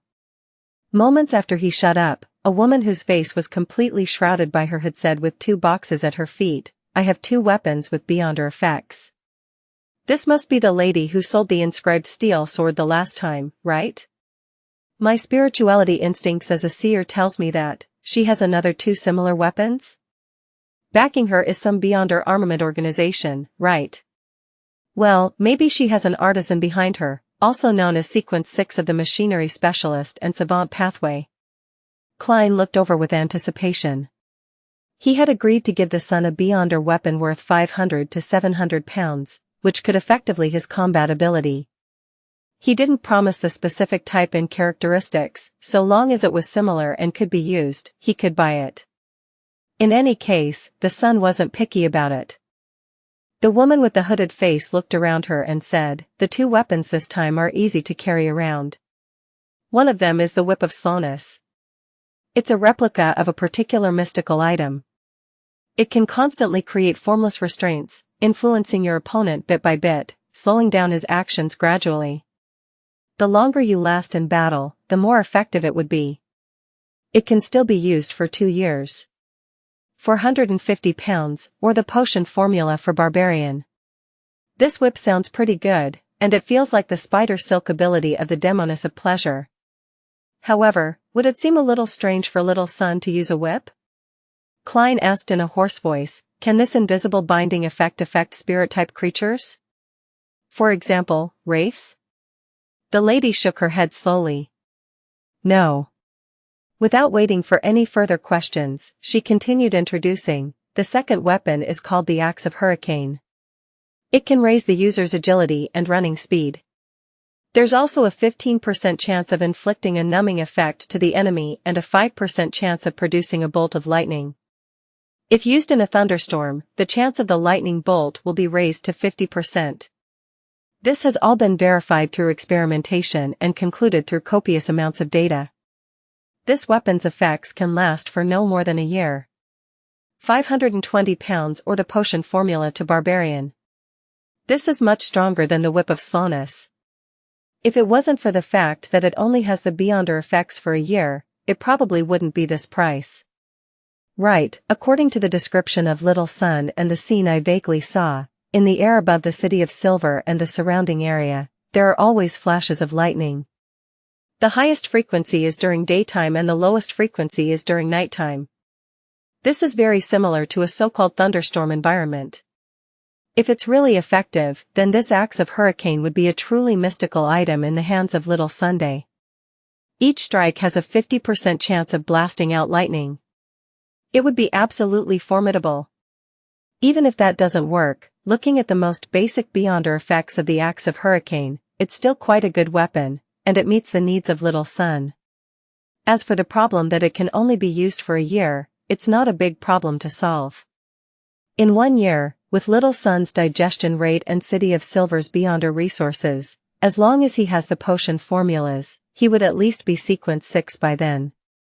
At that point in time, he'll definitely need to replace his weapon. As his mind whirled, Klein basically determined that he was buying the Axe of Hurricane. At that moment, the apothecary muttered, "Is an axe easy to carry around? I feel like I've heard a joke, and I think it might be more appropriate to make a wrench. Say, can't you sell stuff like revolvers with beyonder effects? I will try my best to collect similar items." The woman emphasized the word collect. "Alright, friends who are willing to buy one of these weapons, please make a bid." Before Klein could even speak, he heard a male voice from the long sofa. "Axe of Hurricane, 520 pounds. The woman waited a few seconds before asking again, "Is there anyone else who wants to bid?" 530 pounds. Klein added 10 pounds. The man immediately replied, 550 pounds. This? Little son, if he raises it to more than 600 pounds, I won't be buying it. I'll get you a new whip. With a definite strategy in mind, Klein called out very calmly, 560 pounds. He tried to make it appear that no matter what offer was made, he could add on an additional 10 pounds. And the 600 pounds he had just earned was just enough to put invisible pressure on the other party. Upon hearing the latest price, the man fell silent and shrugged. "All right then, it's yours." Phew. Klein secretly heaved a sigh of relief. Is there anyone else who wants to bid for the axe of hurricane? The woman asked again, but the room was silent. Sold. The lady didn't hesitate any longer and handed the box next to her right foot to the attendant. The attendant had the eye of wisdom appraise it before bringing it to Klein. Money was handed over in exchange for the item. Putting away the remaining 4 10-pound notes, Klein opened the box and saw an axe that could be attached to one's back or tucked in one's belt. Its entire body was iron black in color, thick and sturdy, with a sharp edge. In his spirit vision, it was clear that the creator had used a large number of spiritual materials. There were also many symbols and magic runes on the surface of the axe. They were embedded inside, turning into lightning and hurricane patterns. When Klein reached out to touch it, he felt a faint pricking pain. He nodded and placed the box on his lap. It can be exchanged for the true root and juice of a miscreant. My magician potion is only missing the spinal fluid of a dark patterned black panther. I've made a good deal of money in my past few commissions, and together with my original savings and what I just have left, I have £209 5 solis and 5 pennies on me. The Beyonder ingredients corresponding to sequence 7 are valued at £500 to £700. I still had to sell formulas or knowledge. Yes, I'll take the time to check on Leopard this week and confirm the progress of his bicycle. Klein stopped bidding and quietly watched from the sidelines. Later on, someone bought the Whip of Slowness for £480, and a Beyonder ingredient called Heart of Featherman wasn't sold because its price reached £1,600 and nobody wanted it. According to his knowledge of mysticism, Klein knew that this Beyonder ingredient would be classified in the category of sequence 6. In the following transactions, more failed than succeeded. After all, most of the Beyonders who came to the gathering had a specific purpose, and they wouldn't casually waste money and resources. They weren't like Klein, who bought any weapon as long as the Beyonder effects were good enough. I want to sell a formula potion. Sequence 9, Corpse Collector. £230. Towards the end, a man sitting quietly in a corner said with a deep voice. Corpse Collector? I remember that this potion formula can only be found in the Church of the Evernight Goddess, Church of the God of Combat, and the Numinous Episcopate. Has an undercover Nighthawk sneaked in, or is he a member of the Numinous Episcopate who's trying to revive death? Of course, it isn't that strange for low-sequence formulas to be found in the wild. This isn't a huge secret. I remember old Neil mentioning that the formula for Corpse Collector involved a desiccated black-spotted frog. Klein controlled himself and didn't smile. He thoughtfully looked ahead and discovered that the potion formula of Corpse Collector was quickly sold. The potion formula for sequence 9 is very easy to sell. Before, there was just a single sequence 8 Folk of Rage formula that failed to close several times, while my light suppliant formula matched with sequence 9 Bard was sold relatively easily. Yes, most Beyonders would collect sequence 9 formulas if they have the money to spare. They can give their own children and students more opportunities to choose from, allowing them to walk a path that they preferred. Under this premise, if a sequence 8 formula doesn't have the foundation sequence 9, they would have to wait for Beyonders who are attempting to advance, and there might not even be one in 1 to 2 years. After all, the circle of Beyonders is very scattered, and most people don't know about the acting method. Yes, they also don't know the law of Beyonder characteristics conservation and indestructibility. Klein silently thought and didn't speak. After another 15 minutes, seeing that the gathering was about to end, he asked probingly, who has the complete spinal fluid of a dark patterned black panther? Silence. No one spoke in the living room. Klein thought for a moment, then added, I will provide payment that no Beyonder would refuse. For example, the law of Beyonder characteristics conservation and indestructibility. Unfortunately, I've already sworn to the goddess that I wouldn't impart the acting method to anyone else. I've already died once. I wonder if that oath is invalid. Klein forcefully retracted his scattered thoughts, but he still didn't hear anyone speak. Okay, next. He deliberately made a shrug that he wouldn't normally do. The apothecary cleared his throat and said, I brought quite a few of my own medicine. Take a look at what you want. It's not expensive at all. It's just a few pounds or even a few solely. When the lady selling Beyonder weapons heard this, she asked curiously, I want to know if the dangerous beast in the sewers has been eliminated? The apothecary snorted immediately. You asked the right person. After saying that, he spread out his hands. I don't know either. After I got someone to make a police report, I haven't been to the sewers ever since. Bro, you're asking for a beating. It must have been hard for you to grow up so healthily. From the looks of it, it was very wise of you to choose the apothecary job. Klein couldn't help but lampoon in Chinese. The woman took a deep breath and slowly exhaled without saying a word. When all the strange medicine the apothecary had brought were sold, Eye of Wisdom announced that the gathering was over. He delegated Klein to be fifth to leave, through a secret passage in the basement. From the looks of it, Eye of Wisdom didn't recognize me either. With some relief, Klein took off his hooded robe and tossed it to the attendant. Then, he walked out of the passage and skillfully circled around it. After confirming that no one was following him, he took off his iron mask, left the secluded street, took the box containing the axe of Hurricane, and headed straight to East Borough.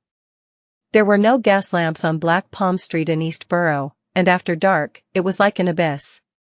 In a particular apartment here, Klein sealed the room with a wall of spirituality, then he summoned himself and carried the axe of Hurricane above the grey fog. If it had been a little heavier, I wouldn't have been able to carry it with me even if I had Mr. Azek's copper whistle to reinforce my spirit. Then, I would have to switch to a sacrificial ritual. Klein mumbled, sending his thoughts to the illusory star corresponding to the sun. The world has sacrificed the weapon to me. You can prepare the bestowment ritual. City of Silver. Upon seeing the grey fog and hearing Mr. Fool's instructions, Derek Berg immediately sat up and rushed to prepare. Before holding the bestowment ceremony, he silently took out his knight's sword and made a few vertical slashes to ease his anticipation. Would it be a straight sword, a broadsword, or a rapier? Derek stopped without realizing, unable to stop himself from thinking, and subconsciously pictured himself using that powerful weapon. After a while, during the ritual, he saw the Beyonder weapon that belonged to him. It was an axe. Dear Mr. Fool, please tell Mr. World that I'll try to gather the Miss Trent's true root and juice as soon as possible. After receiving the son's reply, Klein nodded indiscernibly and muttered to himself, from the looks of it, he's rather satisfied with the weapon. Even without the additional effects from the environment, the axe of Hurricane is still quite a formidable weapon. He had passed the information regarding the Beyonder weapon's characteristics and limitations to the son. He didn't describe it directly in order to avoid sounding naggy. He needed to maintain his image. After doing all of this, Klein didn't stay any longer and immediately returned to the real world, changed his clothes, and left Black Palm Street. East Borough, Dharavi Street, in a cramped but lively pub. Xiao Dericha covered her nose and mouth as she squeezed in. To her, what was bad about this place wasn't just because it smelled of alcohol and sweat, but that she would easily encounter people much taller than she was. She had to face their armpits and the strong odor was nauseating. Using a great deal of effort and even using the powers of an arbiter, Xiao finally squeezed her way to the bar counter and saw the man she was looking for. It was a young man in his 20s. He had a face as long and thin as a horse. His eyebrows were messy and ferocious, but his facial features were relatively soft. He was gulping down alcohol and laughing loudly with the patrons around him. Williams, I have something to talk to you about. Xiao banged on the wooden counter. This boorish action immediately attracted many angry gazes. However, they quickly retreated under the stern gaze of an arbiter. Oh, Xiao, I haven't seen you in days. Let me see, it's been a week, no, at least 3 weeks. Care for a drink? Half and half? Williams said, half drunk and half surprised. Half and half was one of the most popular alcoholic beverages in East Borough, made from malt beer and fortified grape wine, and because it is precisely made up of 2 constituents of equal proportion, it was known as half and half. Are you really going to let me drink? Xiao pricked up her brows. No, he doesn't, the boss, who was wiping the glasses, hurriedly answered on Williams's behalf. He clearly remembered how deadly the girl would become when she got drunk. She would use her fists to persuade the guests to quit drinking and throw them out one by one. The corner of Williams's mouth twitched as he spread out his hands and said, "Go on, why are you looking for me?" He was one of East Borough's informants and was connected to several gangs. Xiao frowned and said, "Williams, can't you quit drinking? Save your money, marry a nice girl, and come home every day to hot water, food, and warm greetings. You can share all the things you've seen in the day with her, and she can tell you about the trivial things that happened in your house, and there will be cute kids who will kiss you on the cheek and play around you. Isn't such warmth nice?" She was able to gain a quick foothold in Backlands East Borough, all thanks to Williams's help, so she had always wanted him to be better off. Warmth? Williams scoffed. It's built on the money I bring back, and I've seen through the farce. If I could bring home 20 solely a week, I'm sure my family would be warm and just as you described it to be, but if not, Lord, the screams and insults from the woman, the cries and shrieks of children, would drive me crazy. My mom is a good example. Every time my old man comes home, he'll beat me up and make a ruckus, so if that's the case, I might as well use the solely and the pence on me to trade for drinks. No one cares how much I earn here, everyone drinks and chats, and the mood is really good. If I want women, there are cute street girls outside. They wouldn't quarrel with you. Xiao smirked and said, "You really are an incorrigible believer of the Lord of Storms. One day, you'll die from alcoholism or some strange disease." "At least I've enjoyed life," Williams replied without minding what she said. "I haven't worked in almost 3 days, so I'm not going to give you a discount." Xiao stopped persuading him. She stroked her short, disheveled blonde hair and handed him the portrait of Lenivus that Audrey had given her. "Help me keep an eye out for this man. Find him as soon as possible. Here are different portraits of him." Williams spread out the piece of paper in his stupor and glanced at it before skiing. "He looks too ordinary, and there are so many people in East Borough. There are people who die at any moment. Some leave, some come, and others become vagrants. It'll be difficult to find him. In short, help me keep an eye out. Notify me immediately if you find anyone who looks like him." Xiao took out a 5 solely bill and handed it to him. "Here's some beer money. If you can find the person in the portrait, I'll, give you another 10 pounds. 10 pounds? Williams whistled. "Xiao, when did you become so generous? Or is this person worth more?" "That's how much his reward is worth. 10 pounds for providing clues." Xiao pretended to look around the pub and answered, "Don't forget about this matter, I'll come back in a few days' time." She had already run through nearly half of East Borough and issued the mission to the gang leaders and informants she knew, and she had paid several pounds in advance. "As long one of them succeeds, I'll earn it all back. All those profits." Xiao silently cheered herself on and walked out of the pub with her nose and mouth covered. At that moment, the scene gradually turned chaotic due to some conflict between a few drunkards. Xiao glanced over in exasperation, then raised her voice and shouted, "Stop!" A sense of dominance reverberated within the pub, and it was as though the drunkards had met their nemesis as they hurriedly sat down. Some of them even hugged their heads and squatted on the ground. "Phew, I wonder when I'll advance to sheriff." Xiao sighed, feeling a mix of satisfaction and anticipation. On Thursday morning, Klein took the long trip to St. George Borough, which was like another city altogether, to show some concern for his first investment. With his last tip and the revelation from Roselle's manuscript, Leopard was progressing very quickly on the bicycle project and had already built a crude prototype. This was very much in line with Klein's impression of bicycles. After a trial ride, Klein offered a few suggestions for improvements, saying he would disburse the second investment payment next week, and expressed his hope of bringing in new investors as soon as possible, so that the project could enter an industrial phase. The only problem was that Leopard believed that he was the inventor and had the right to name the product. He wasn't satisfied with the term bicycle and intended to adopt the more popular term, bike. Klein didn't care. At noon, he returned to 15 Minsk Street, but before he could take off his hat, he heard a series of illusory pleas. "Miss Justice? She has collected the information on the abject nobles so quickly?" Still in thought, Klein prepared to enter the living room and head to the second floor. At that moment he heard the doorbell, and when he opened the door, he saw Julianne, the maid from the Sammers next door. "Mr. Moriarty, Mrs. Sammer would like to invite you to a Sunday luncheon. There will be a lot of neighbors attending," the maid said as if she was reciting something. After his return last night, Klein had handed the portable camera to Mrs. Sammer and exchanged a few words with her, but he hadn't received any indication of a luncheon. That's right, according to the magazines, the middle class wouldn't invite anyone to an event in person, but instead, they formally sent their servants or maids to send the invitation. This is in line with Mrs. Sammer's style. Klein was puzzled at first before he immediately came to a realization, so he promised to punctually attend on Sunday. Who wouldn't want to have a free lunch?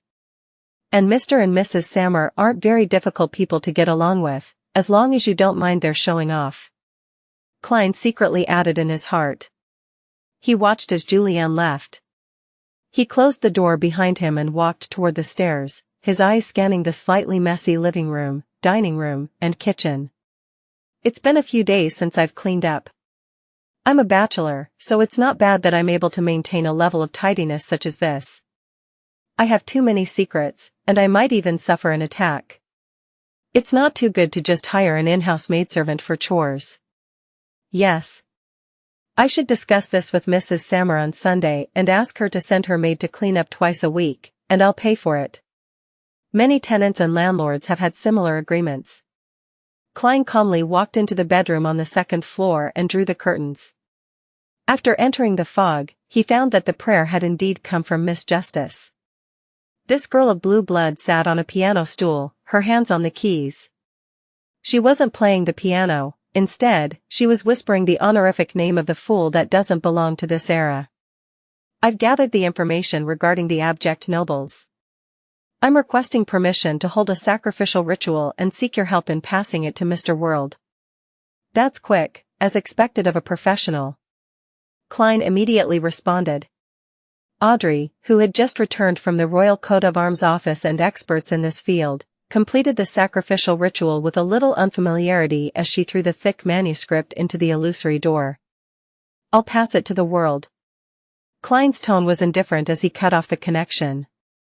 This time, he was in no hurry to return to the real world. Instead, he flipped through the manuscript and found the part pertaining to the Pound family. The Pound family had indeed obtained the title of Viscount from the Battle of the Violated Oath. After that, they were loyal to the royal family, and they had quite a bit of power in the army and their own fiefdom. However, 32 years ago, two of the family's heirs died from serious illnesses, one after another. At that time, the old Viscount had no choice but to bring the child of a distant relative home. Not long after, the old Viscount passed away. As the child was still young, under the enticement and instigation of the servants, he changed the butler and turned foppish. In just 8 years he had lost most of his fortune and was reduced to a baron. Even the family's house in Backland was sold. In the years that followed, his title was reduced once again to that of a baronet. Died of serious illnesses? Their corpses are probably nowhere to be found. They should all be in that innermost room in the underground structure, outside that bloody door. The old Viscount must have deliberately concealed the matter, preventing the royal family, military or churches to investigate. From the looks of it, the Pound family must have discovered the underground structure from the fourth epoch about 30 years ago. Perhaps, the underground secret door was built by them, but there are more than 2 corpses in that room. There were others who had entered in ancient times to probe the area. Well, I'll have to talk to Baronet Pound in a way that won't reveal my identity. Klein stopped thinking and looked at the last paragraph. He saw what he wanted: Baronet Pound, currently living at 29, Civilau Street, Empress Borough. Civilau's prefecture was located west of the Lone Kingdom, across the Hornacis mountain range from the Intis Republic. And in Backland, there was a street named after it, on the edge of Empress Borough, where the headquarters of the capital's police department was located. Many people chose to settle down here for the peace of mind, and Rafter Pound was one of them. The baronet stood by the closed window in his warm activity room at Unit 29, in his cotton-quilted pajamas, staring diagonally across the street at Civilau's yard. He was in his early 40s, but the sides of his hair had turned white. He had puffy eyes and clear wrinkles on his face. His body constantly emitted the smell of alcohol. On the floor behind Rafter lay some torn lingerie, and opposite it was a burning fireplace. The baronet raised his glass and gulped the rest of the liquid in it. Then, he walked slowly to the door and returned to his bedroom to get some sleep. As there was no pipe to transfer the heat from the fireplace, he felt the bone-chilling chill of late autumn as soon as he left the activity room. Damn it! Rafter Pound cursed under his breath as he staggered to the bedroom door and twisted the handle. The bedroom was dark, with only a faint crimson glow shining in. Rafter was about to close the door behind him and collapse into bed when his eyes suddenly froze. A figure was sitting quietly on a chair beside the curtain. The figure wore a pair of grayish-blue pants and a cap. The entire person was completely hidden in the shadows. Sensing Baronet Pound's gaze, the man slowly raised his head and looked over. His face was painted red, yellow, and white, looking like the funniest clown. Rafter was about to shout and run when he saw a revolver aimed at him and heard two deep and hoarse sentences. I advise you not to do anything unwise. If you cooperate, I won't harm you, and I won't take away your belongings, if you still have any left. Rafter Pound's expression changed a few times, and he very obediently closed the bedroom door. Then, he half raised his hands and sat on the edge of the bed. What do you want from me? He hiccuped in his drunken stupor, and his body trembled slightly as he reminded, Civilau's yard is just across the street. I know, but I think I'm closer to you than you are to Civilau's yard. Disguised as a clown, Klein had changed his voice and tone as he warned, and my purpose is just to ask you a few questions. Before he came to Civilau Street, he had divined if there would be any danger in making this trip in the mysterious space above the grey fog and had obtained an answer that it was very safe. Questions? Rafter's lips trembled as laughed bitterly, here we go again. Am I never going to escape this nightmare? Have there been many people coming to you with questions? Klein continued the topic. No, not only questions. After my uncle, the Honorable Old Viscount, passed away, too many things have happened to me. The amiable old butler resigned for no reason and has vanished. Those servants and maids would change one after the other without warning, becoming unfamiliar and cold. They were looking for something, yes, they were looking for something, I wasn't even 10 back then. All I could do was watch, and I didn't dare tell anyone.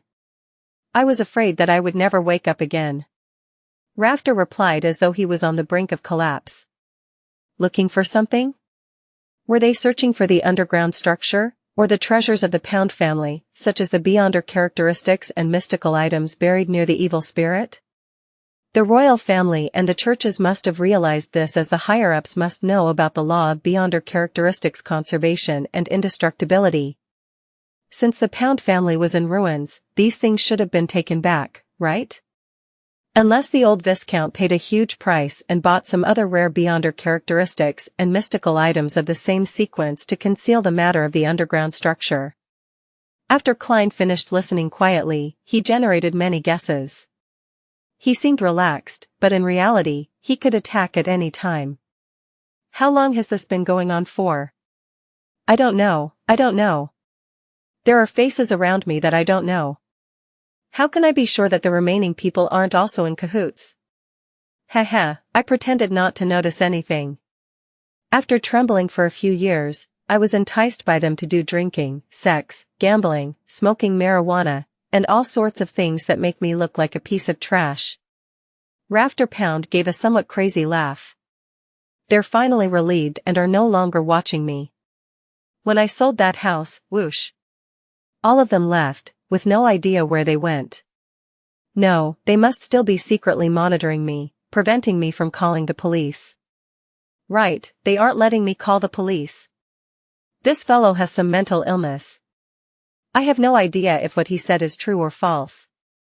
In his aura, the change in his mood colors adhere to logic, but what if he just feels that he had let down the old Viscount and fantasized a whole sequence of events like this to find an excuse for his degeneration?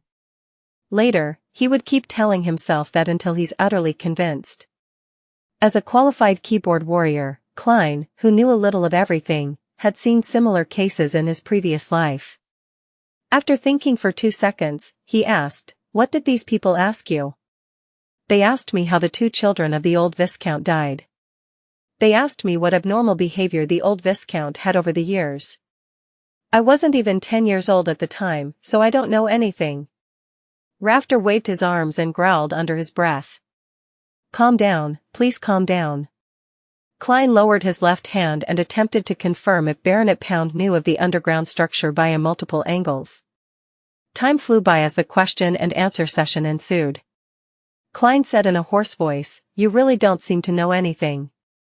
I'm very sorry to bother you, but it's time for me to leave." He stood up, bowed slightly, and appeared very well-mannered. And almost at the same time, the excitement and appearance of having a breakdown on Rafter Pound's face vanished. His light blue eyes became abnormally deep, as though he was examining something. When he saw the intruder about to stand up straight, he immediately reverted back to his previous performance: grief, anger, madness, bitterness, and neuroticism. At that moment, a mysterious voice suddenly resounded in his ears. "Crimson." Klein injected spirituality into a slumber charm and threw it at Rafter with his unarmed left hand. Amidst crisp crackling sounds, a strong sense of serenity spread out, enveloping the baronet, causing him to shut his eyes involuntarily and fall weakly onto the bed. "I'm sorry. The questions from before are for the comparison of what shall ensue. Next, it's the process of entering your dream and spirit channeling." Klein patted Rafter's pajamas, and with his hand on his chest, he made another bow. Then, he used the dream charm and entered Rafter's dream like a nightmare. In the gray, fragmentary, constantly coruscating world, Klein soberly walked beside Rafter, watching him see the blank faces of the servants and maids who had no facial features as they gave off abnormal and frightening vibes. He saw Rafter turning his head only to always to see an old face silently gazing at him, watching him curl up in the corner, shivering, and him being enveloped by a shadow, little by little. This matches what he had described earlier. Klein tried to guide the dream to make sense of the situation, but it was as though Baronet Pound had a very serious psychological trauma over these matters. Any tiny bit of stimulation would cause him to scream and run like a madman in his dreams. This made it impossible for Klein to get any more information. Thus, he withdrew from the dream and cast another slumber charm on Rafter Pound before taking out a mantha extract and other materials, in preparation to channel his spirit in a mediumship ritual. After responding to himself, Klein's spirituality passed through the storm of thoughts and saw the illusory image of Rafter, an illusory image based on the body of heart and mind. "What did the old Viscount say to you before he died?" Klein hesitated for a moment before asking. Rafter Pound muddle-headedly replied, "He wants me to maintain the family." "What else?" Klein asked again in a tone of deliberate affirmation. "He wanted me to remember the glory of the ancestors," Rafter answered blankly. Klein nodded and asked, "What were those people looking for?" "I don't know." Rafter gave the same answer. Klein continued asking and compared it with the answers Pound had said before, finally coming to the conclusion that Baronet Pound had not lied, and what he had just said was true. At this point, he didn't stay any longer. He passed through the storm of thoughts and allowed his extended spirituality to return to his body. Next, Klein methodically tidied up the scene and tossed Azek's copper whistle a few times, using its nature to interfere with any possible divination investigations. "Thank you for your cooperation, Mr. Baronet." After doing all of this, Klein bowed once again. Then he turned, opened the window, jumped into the street, and disappeared into the night. After a while, Rafter Pound suddenly opened his eyes. Around those light blue eyes, there was a circle of ruptured capillaries. He flipped himself up suddenly and stared at the open oriel window. After making a long detour to East Borough, Klein washed his disguise and changed into normal clothes. As if nothing had happened, he returned to 15 Minsk Street in Sherwood Borough. He didn't rest, nor did he think about what he should do with the underground structure. Instead, he once again entered the fog. At the very end of the ancient long table, Klein slowly opened his palm, revealing several strands of brown hair. They were Rafter Pound's hair he had gathered when Rafter was sleeping. There's still the final step, confirming with divination above the grey fog. Klein silently muttered to himself, then he conjured a pen and paper. He wrote down the content that he had already thought about beforehand. Rafter Pound's future. I want to see what will happen to you in the future so as to confirm the past. Klein leaned back in his chair and began to recite the divination statement. As the ancient structure involved the 6 orthodox gods, he was afraid that there would be problems if he divined something directly, so he changed his way of thinking and helped Rafter Pound ask about the future. Rafter Pound's future. Klein held on to the baronet's hair, closed his eyes, and entered a deep slumber with the help of cogitation. In the grey gloomy world, he saw a narrow, irregular cave. Rafter Pound, with his puffy eye bags and grey hair at his temples, was propping himself up on his elbows, crawling forward like a reptile to leave the hole. Then, with a flash, he retrieved a black iron emblem of unknown origins and wore it on his chest. The emblem had a scepter carved on it, as well as a hand that was holding on to the scepter tightly. Tutor. Klein jerked out of the dream and sat up. According to Miss Bodyguard's introduction, the black iron emblem was engraved with the imperial coat of arms of the 4th Epic's Tudor Empire royal household. It was identical to the one he had seen in the ancient structure. Rafter Pound is definitely not as simple as he seems to be. Klein rubbed his forehead and muttered to himself. As a seer, he had his own interpretation of the revelation he had received from the dream.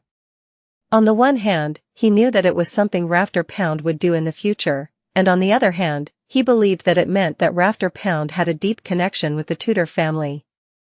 Through the 3 tests of direct questioning, dream probing, and spirit channeling, Rafter Pound didn't expose any problems, nor did he make me notice that anything was amiss.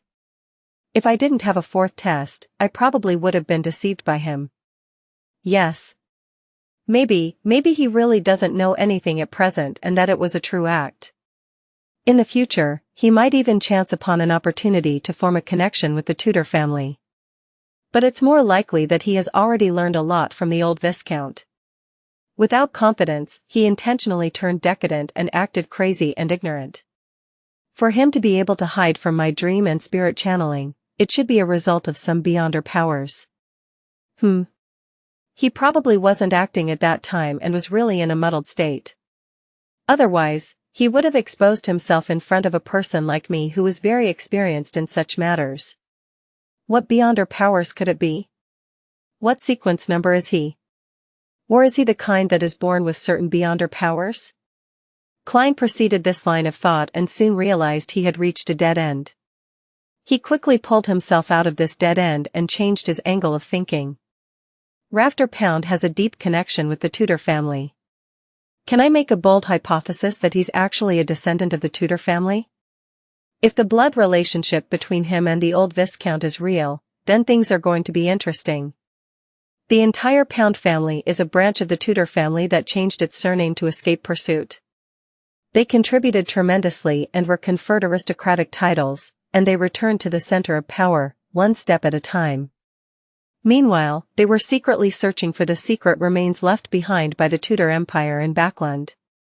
After an unknown period of time, they finally found something. Thus, they bought what currently belongs to Millet Carter's house and built an exaggerated basement, which was used to explore the surrounding area. 30 to 40 years ago, they found the ruins and built a secret door to it. But, during the exploration process, an accident occurred. That evil spirit didn't recognize any of the so-called Tudor descendants at all. The 2 heirs of the old Viscount died in that room, in the deepest corner, one after the other. Even their beyonder characteristics and mystical items couldn't be retrieved. Although the old Viscount spent a great price to buy similar beyonder characteristics, making it seem like the 2 heirs had died relatively normal deaths, the consecutive deaths made the royal household and the churches suspicious. Therefore, After the old Viscount passed away, Rafter Pound deliberately exaggerated and distorted the secret investigations of the past, to frighten himself into having mental problems. He began to engage in debauchery so as to avoid the attention of others. This can explain what previously puzzled me. How can a Viscount family be placed under the control of some mysterious person without any action from the royal household and the churches? Even if controlling him was necessary, they would do it in a milder and undetectable manner. For example, using a faceless of my sequence 6 pathway. A child can even sense something abnormal, much less the powerful beyonders of the royal household and the 3 churches? The reason why they were unaware can only be explained by the fact that they were the ones who had sent those people. Yes. Back then, I surmised that the Tudor family and the Trunsoist family grasped the Dark Emperor pathway, so due to the need to act, they would establish dynasties to maintain the style and uniqueness of the Solomon Empire. On this point, Miss Bodyguard has indirectly proven it. The Dark Emperor pathway sequence 9 is lawyer, a beyonder job that is extremely good at using order. Yes. Rafter Pound was able to deceive my dream and spirit channeling abilities because of this. Perhaps he's gone one step further? He cooperated with me sufficiently, so in his muddled state in the dream, he was still able to subconsciously use the loophole of order and affect the development in the direction he wishes to have. Upon careful consideration, during the process of spirit channeling, Rafter Pound didn't seem to really lie. However, his truth was only a partial truth. Maintain the family and remember the glory can be referring to the Pound family and also the Tudor family. Klein's train of thought became clearer bit by bit, and he had an overall assessment of the situation. From Rafter Pound's current attitude, the evil spirit shouldn't be able to escape without any external help, otherwise, the baronet would have long thought of a way to save himself. It doesn't matter if the evil spirit would come looking for him, as long as it escapes the seal and creates a disaster, the secret of the underground ruins would be exposed to the royal household and the churches. When that happens, Rafter will definitely be implicated. The room opposite had collapsed, but it didn't affect the power that restricted the evil spirit. This means that as long as the innermost room isn't directly destroyed, the evil spirit wouldn't be able to escape. The plan is clear then. I would buy some explosives from Casper's and collapse the entrance so that no one can get in, leaving the evil spirit buried underground forever. When I'm powerful enough, I can consider finishing it and help the citizens of Backland get rid of this latent danger and harvest some valuable items in the process. However, how should I collapse it safely? I don't know anything. Maybe Casper's knows a demolition expert? After all, he is a black market weapons merchant. Klein quickly finalized the plan and decided on finding Casper's tomorrow evening. He would try to settle the matter of the underground ruins within the week. As for the true relationship between the Pound family and the Tudor family, and for Rafter's abnormality, he didn't want to probe too deeply into it. It's none of my business. Klein grumbled and quickly plummeted down past the gray fog and returned to the real world. On Friday morning, Klein went out early as usual and pretended to be very busy. The truth was, he had once again gone to the Quelag Club to practice his shooting and read the newspapers. He enjoyed himself quite a bit. At tea time, he was about to leave after staying there the entire day, but he was surprised to see Mary Gale, his former employer, and Talon Dumont, the equestrian teacher, enter the club at the same time. They were accompanied by a number of gentlemen in double-breasted frock coats and beautiful ladies in fine makeup. Among them was the Daily Observer reporter, Mike Joseph. Oh, Detective Moriarty, what a coincidence. Mike, with his charming eyes but rather rough skin, took the initiative to greet him. Klein smiled and replied, Mr. Reporter, are you done with your investigative news? It's done, thanks to your help. Let me do the introductions. This is the famous detective, Mr. Sherlock Moriarty, a good friend of Talon's. Mike waved his arm and said. After both sides greeted each other, Mike continued, I've roughly figured out who Capim is. I'll tell you in detail when I have the time. In short, I have every reason to believe that Sibber's death was caused by a copycat killer and not by the serial killer. You will see the news of my investigations on the papers tomorrow. It's just as I thought. Klein smiled in response. At that moment, Mike seemed to remember something and turned his head to Mary Gale and said, I'll make an appointment with you for an interview regarding the air pollution situation in Backland and its solution. However, you have to communicate with my editor-in-chief in advance to finalize the page in time. Mary's eyes lit up. All right. Thank you very much. Mike, why didn't I think of such a good idea? This is for the promotion of the National Atmospheric Pollution Council? This reporter, Mike, has quite a lot of experience after all. Although the Daily Observer isn't one of the best newspapers, its circulation is considerable. Did Mary suddenly come here today because the other members of the House of Commons who are members of this club were coming? This type of private club is indeed suitable for politics and business. Klein seemed to gain an understanding and bade farewell ahead of time. Before becoming a faceless, he didn't want to get involved in high-level affairs such as this. Evening, in an apartment in East Borough. After a busy day, Williams entered the small room he rented, intending to change his coat, get some money, go to the pub for a drink, and settle his dinner there. In the gloomy darkness, he suddenly stopped putting on his coat. He saw a shadow standing by the window, its face completely obscured by the shadow of the hood. Who told you to look for Lenevis? The dark figure asked in a low, slow voice. Williams quickly put on his coat, gulped his saliva, and said, I have a friend, a bounty hunter. Bounty hunters referred to adventurers who used various bounty rewards as their main source of income. There were a lot of them in East Borough and in Backland.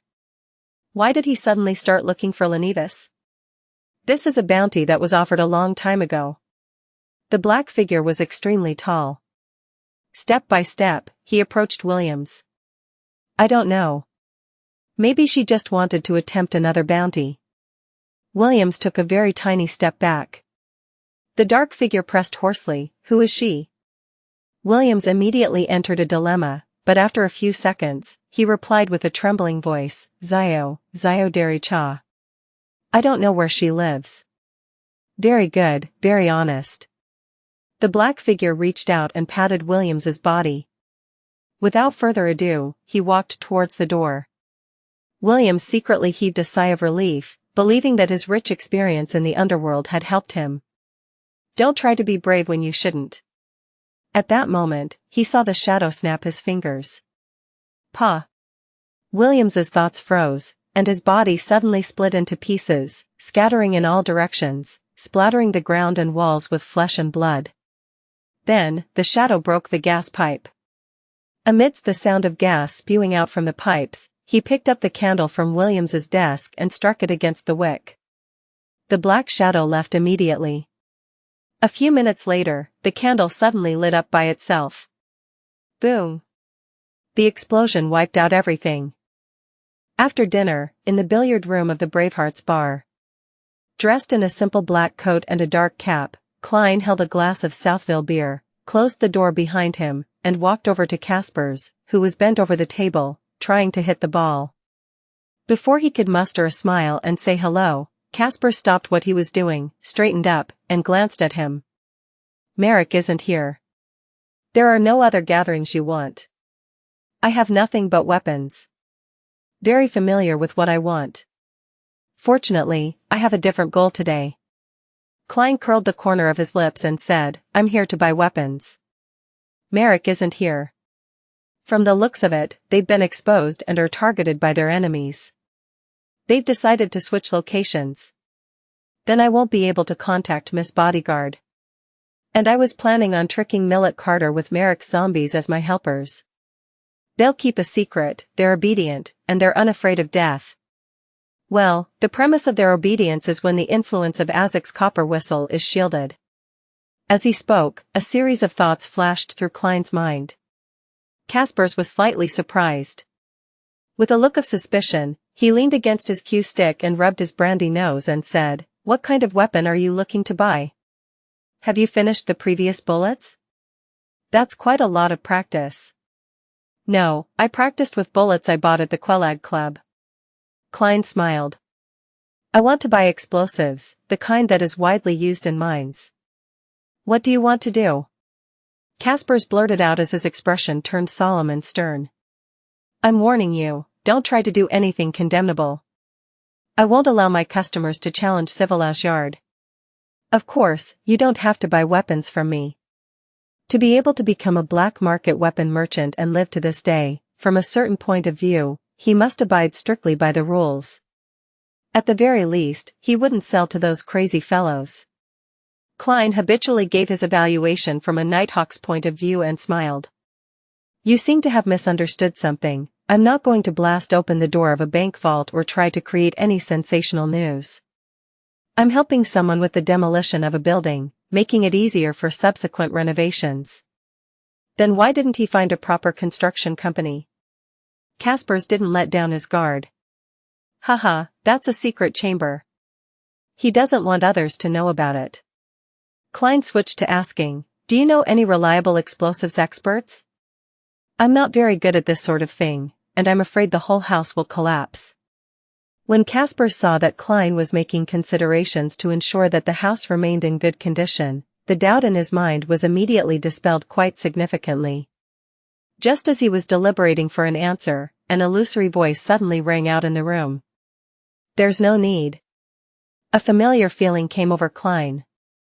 He quickly turned around and found Miss Bodyguard sitting on a chair in the corner without him realizing it.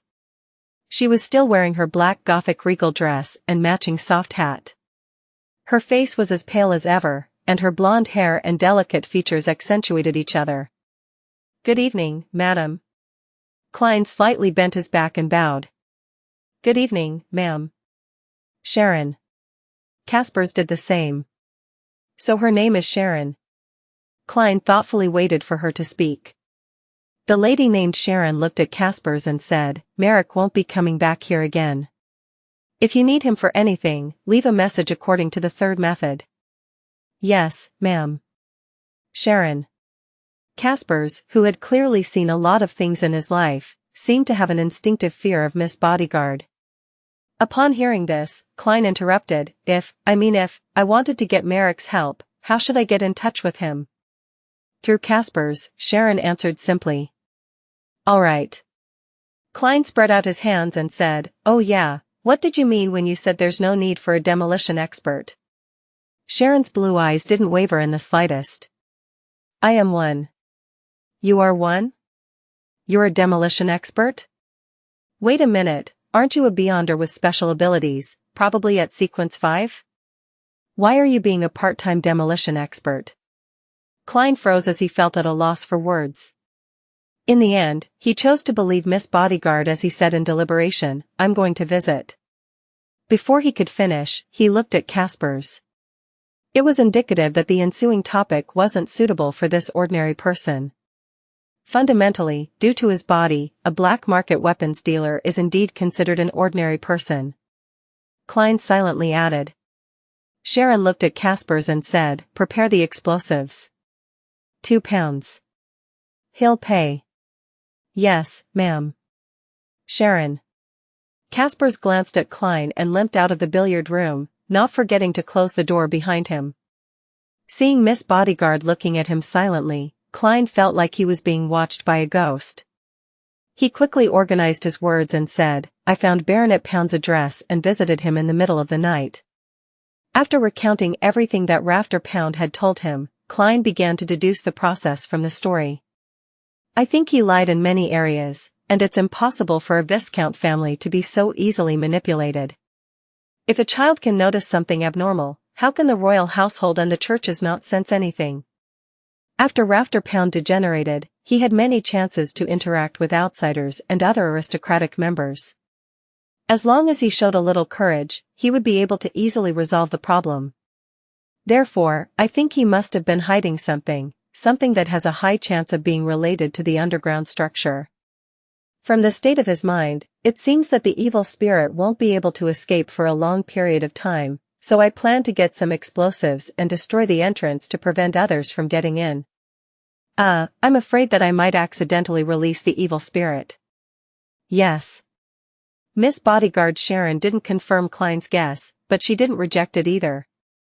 At that moment, Klein hesitated and asked, I don't know much about demolition, so I'm preparing to draw a layout and hire a demolition expert to give me the positions to lay the explosives and their corresponding weights.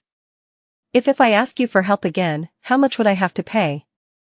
If it's too expensive, it'd better for me to look for an ordinary demolition expert. After all, I'm getting only £50 from this, while Miss Bodyguard charges £1,000 for 3 days.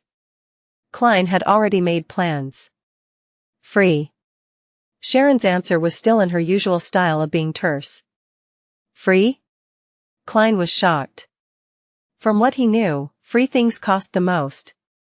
Sharon sat quietly for a few seconds before giving a brief explanation.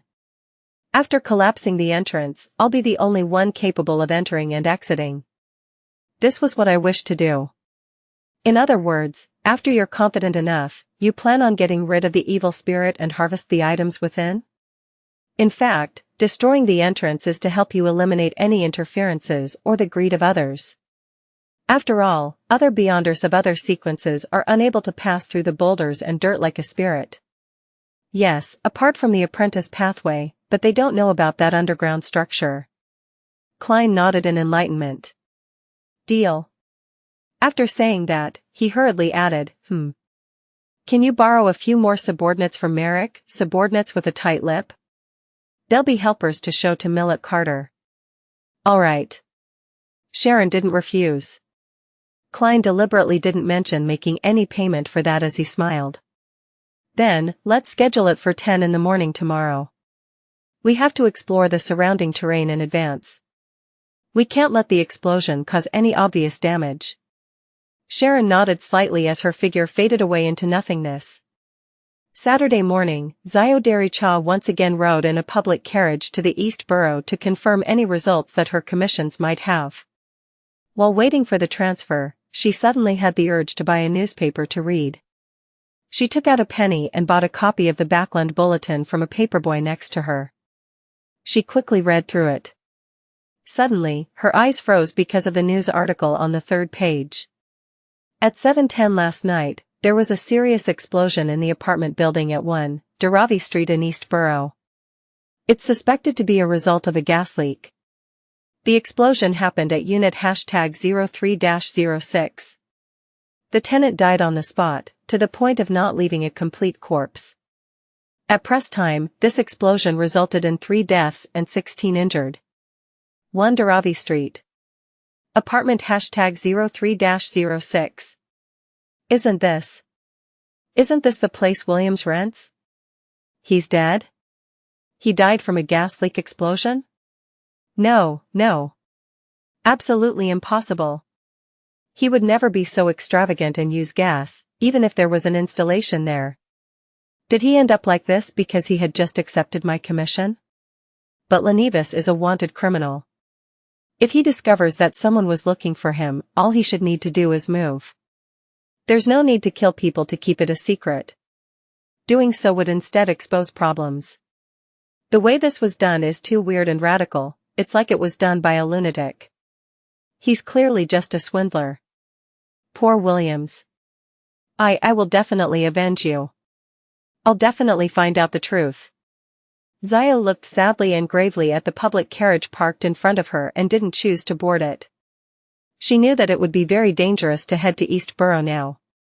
She intended to go back at once and tell Furs to get her to move to a spare rental house.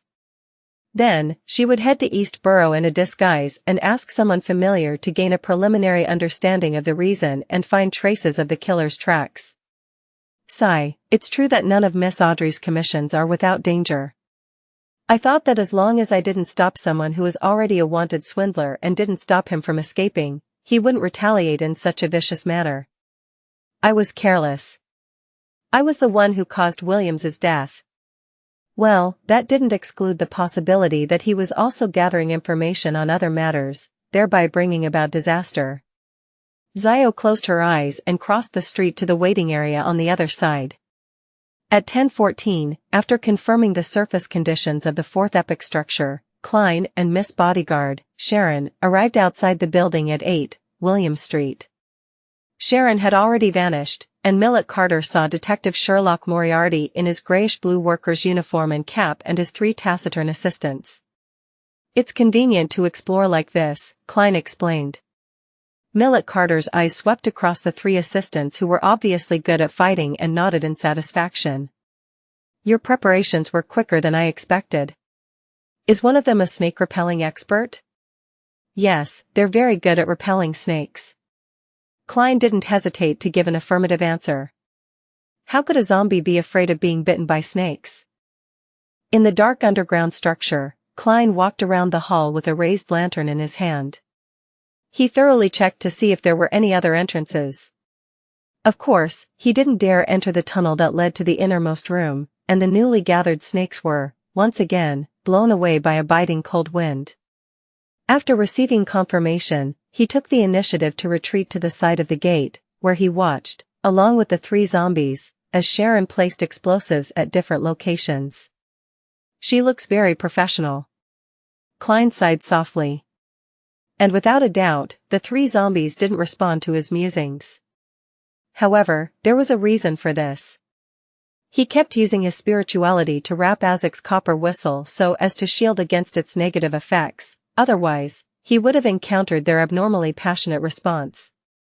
He had no intention of bringing this ancient and exquisite copper whistle with him originally, but considering that he had to guard against the evil spirit's manipulations, he could only sacrifice some of his spirituality. Miss Bodyguard, no, Miss Sharon said that she's a demolition expert, and from the looks of it, she really isn't bragging. Was she in this line of work in the past? Or does one of her sequences in her Beyonder pathway make her skilled in this domain? According to the information I read back in the Nighthawks, a few candidates like Sequence 9 Criminal, Prisoner, Warrior, and Hunter, Sequence 8 Sheriff, and Sequence 7 Weapon Master and Knowledge Keeper. The latter has a nickname, Detective. It's part of the Church of the God of Knowledge and Wisdom. As for the rest, I'm completely clueless. I wonder which pathway Miss Sharon is. Nothing seems to match, and she even showed her ability to command the zombies. While Klein's thoughts wandered and made all sorts of associations, Sharon finished setting up the explosives and, in passing, lit the fuse.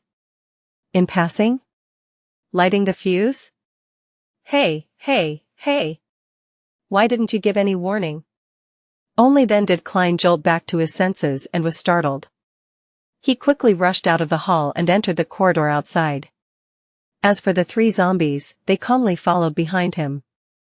It's very safe here. Sharon suddenly appeared and floated beside him. Klein breathed a sigh of relief and asked, "Will dust fall from the tremors over here?" "Yes," Sharon answered with a single word. "That's good." As he spoke, Klein took another step back. The hissing sound of the fuse burning reached his ears, making him feel slightly irritated. It wasn't because he was afraid of the explosion that followed, but because he couldn't feel at ease. Sharon said suddenly. Huh? Klein didn't understand what she meant. Rumble. The earth shook violently, and plumes of dust fell from above. Klein's ears buzzed, and for a moment he couldn't hear anything else. If it wasn't for the fact that he was a clown, he would have lost his balance and collapsed to the ground. Cough. Cough. Cough. Having been distracted and caught unaware, he started to cough. He saw boulders and mud rapidly falling in front of him as they instantly blocked the entrance. During the remaining tremors, Klein gripped the copper whistle given to him by Mr. Azek and observed its reaction. Although he had divined beforehand that his expedition would be safe, he didn't dare to believe it completely, even if it was a revelation gained from above the grey fog since it involved the statues of the 6 Orthodox gods. Therefore, he cautiously judged whether or not the evil spirit was freed with the help of Azek's copper whistle. The copper whistle's surface was cold but mild, and it had no abnormal changes. Completely relieved, Klein looked at the zombies beside him and confirmed one thing from their eyes: his face was very dirty right now. That's good. It's in line with how I'm going to explain this to old Mr. Millet Carter. I didn't waste my effort in changing into a different set of clothes. He walked to the entrance and confirmed that it was completely blocked. Without causing too much of a commotion, it's true that only those from the apprentice path and beyonders like Miss Sharon can enter in the future. By doing so, she has ruled out many potential competitors. No wonder it was free. Klein looked at the boulders and dirt before sighing. Of course, I can too. I have a condition similar to a spirit body. He silently added this sentence inwardly with a smile, but his expression didn't change at all. Let's call it a day. With an exaggerated snap of his fingers, Klein led the 3 zombies back to the basement of the house. As for Sharon, she had already disappeared. In the spacious basement, Millet Carter was nervously pacing back and forth, looking at the secret door from time to time. As soon as he saw Detective Moriarty and his assistants exit, he let out a long breath and asked anxiously, "What happened inside?" Klein deliberately panted and said, "That underground structure is too old, it hasn't been repaired in a long time.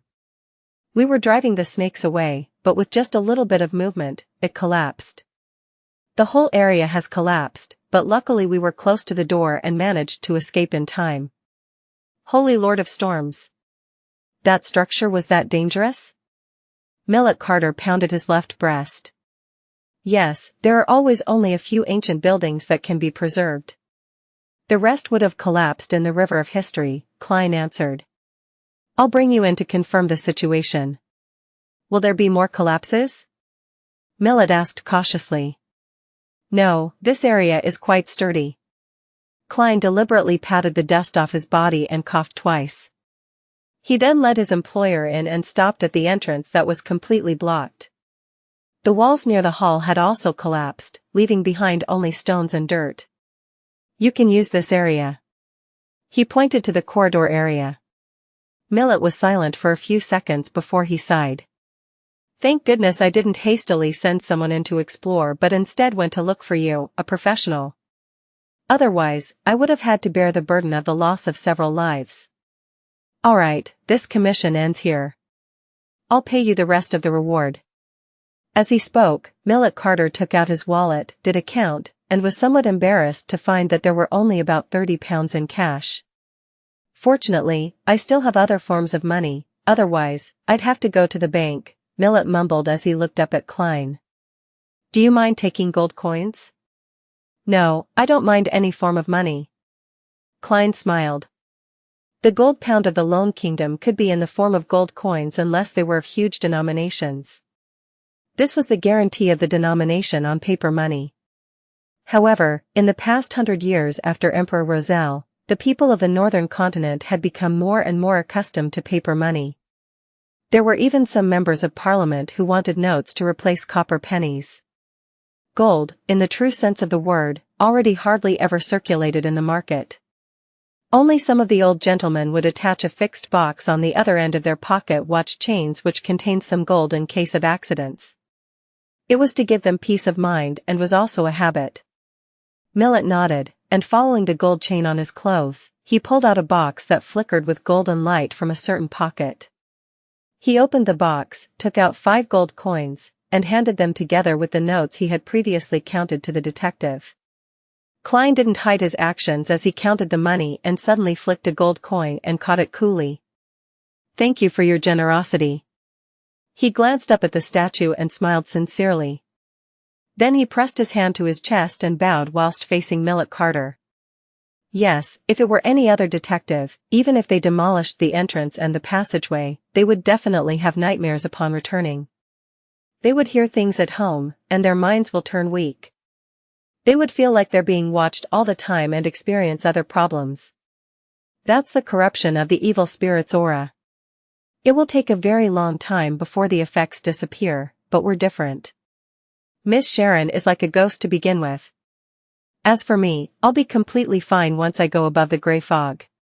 As for the 3 zombies, they aren't even afraid of death, so what's there to be afraid of? Klein lampooned while in a good mood as he bade Millet Cullen farewell and left his house. Arriving on the street, without even informing him, the 3 zombies walked in another direction.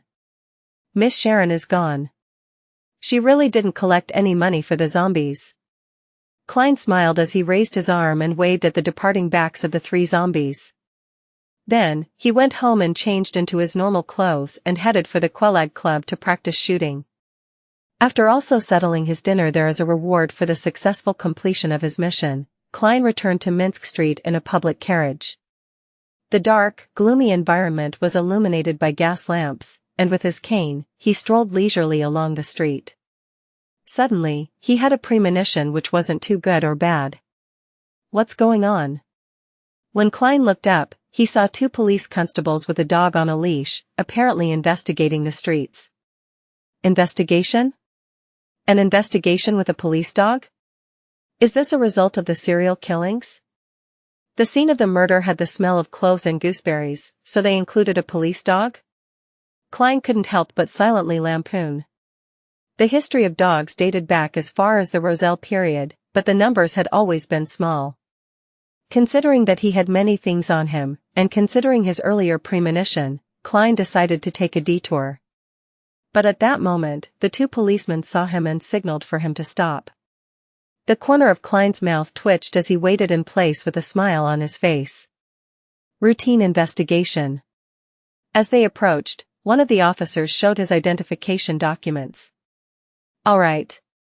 Before Klein could finish his sentence, the police dog suddenly growled at him and barked endlessly.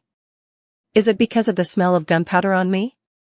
The smell of gunpowder from my afternoon practice? Klein instantly realized what was happening. He looked at the faces of the two officers who were now on alert. With a thought, he smiled and said, "It's this, I picked up a revolver along the way, along with an armpit holster and bullets. I was planning on handing them over to the police." Slowly, he took out his revolver, raised his hands to his shoulders, and added with a serious smile, "Officers, I really am not bearing a gun illegally." As one constable remained on high alert, the other constable received the revolver and said seriously, "You have to come back to the police station with us." "All right," Klein returned with a radiant smile. "But I have a request. Please inform my lawyer, Mr. Jürgen Cooper. I will only accept a body search with him around." In a corner of East Borough, a drunken Xian faced the wall, pulled off his pants, and began watering the moss in comfort. When he was done, someone suddenly patted his shoulder. Xian couldn't help but shiver a few times. He picked up his pants and half turned to see a short boy in a canvas jacket and cap. The boy raised his head, revealing a mild and delicate face despite looking dirty. "Xiao, why are you dressed like that?" Xian blurted out in surprise. Xiao put her index finger to her lips to indicate the need for silence. Then, she suppressed her voice and said, "I'll ask and you answer. Keep your voice down." Astonished by her awe-inspiring presence, Xian could only nod. "Which of the guys, that Williams knew, have died within the past 2 days?" Xiao asked in a low voice. Xian used his alcohol-paralyzed brain to carefully think for a while and said, "Gavin. Gavin was found to have drowned in the Tussock River this morning. He probably fell into the river last night. The poor sod doesn't know how to swim and likes to enjoy the wind by the river when he's drunk." Xiao's gaze suddenly became sharp. Without any hesitation, she asked, "Did Gavin accept Williams's request to look for the wanted criminal, Leonidas?" "Of course, we all got this commission from Williams. Anyway, it's not like it's a big deal. All we have to do is show the portrait to everyone we know and keep an eye out for someone who looks like him." "Oh, Williams, he said that if there's a clue, he'll treat me to 3 days of booze and meat. The poor fellow actually died in a gas explosion. That's why I refused to have my landlord install a gas pipe." That was months ago. I can only afford a cheap motel now," Jean droned on. "What region is Gavin in charge of? Did he mention anything to you?" Xiao looked sideways, pursed her lips, and stared straight at Xian. He usually goes to the dock area near the East Balham dock. He even met me yesterday evening and said that he went to the Workers' Alliance tavern there to spread the news of his search for Leonidas, and he also showed the portrait of Leonidas to everyone present." Jean hiccuped. There were many docks in Backland, most of which were considered as the dock area and designated as shipyards. "And after that? Did Gavin say what he was going to do?" Xiao asked again, frowning doubtfully. "Of course, drinking. He planned to have a good drink and then find a place to sleep."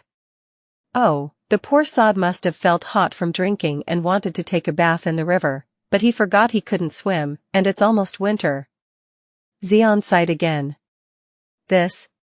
Gavin didn't discover anything.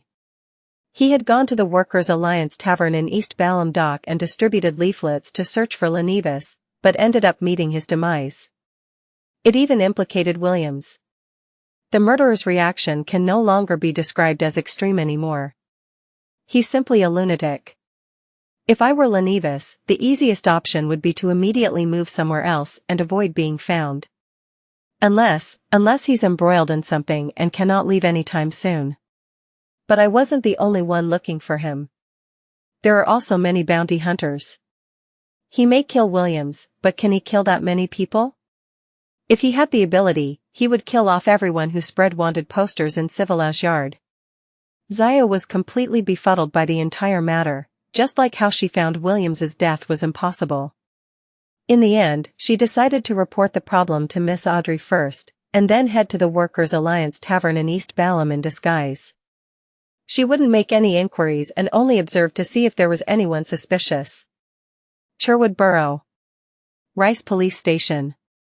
Once again, Klein found himself huddled on a backrest-equipped bench with thieves and drunkards. How unlucky.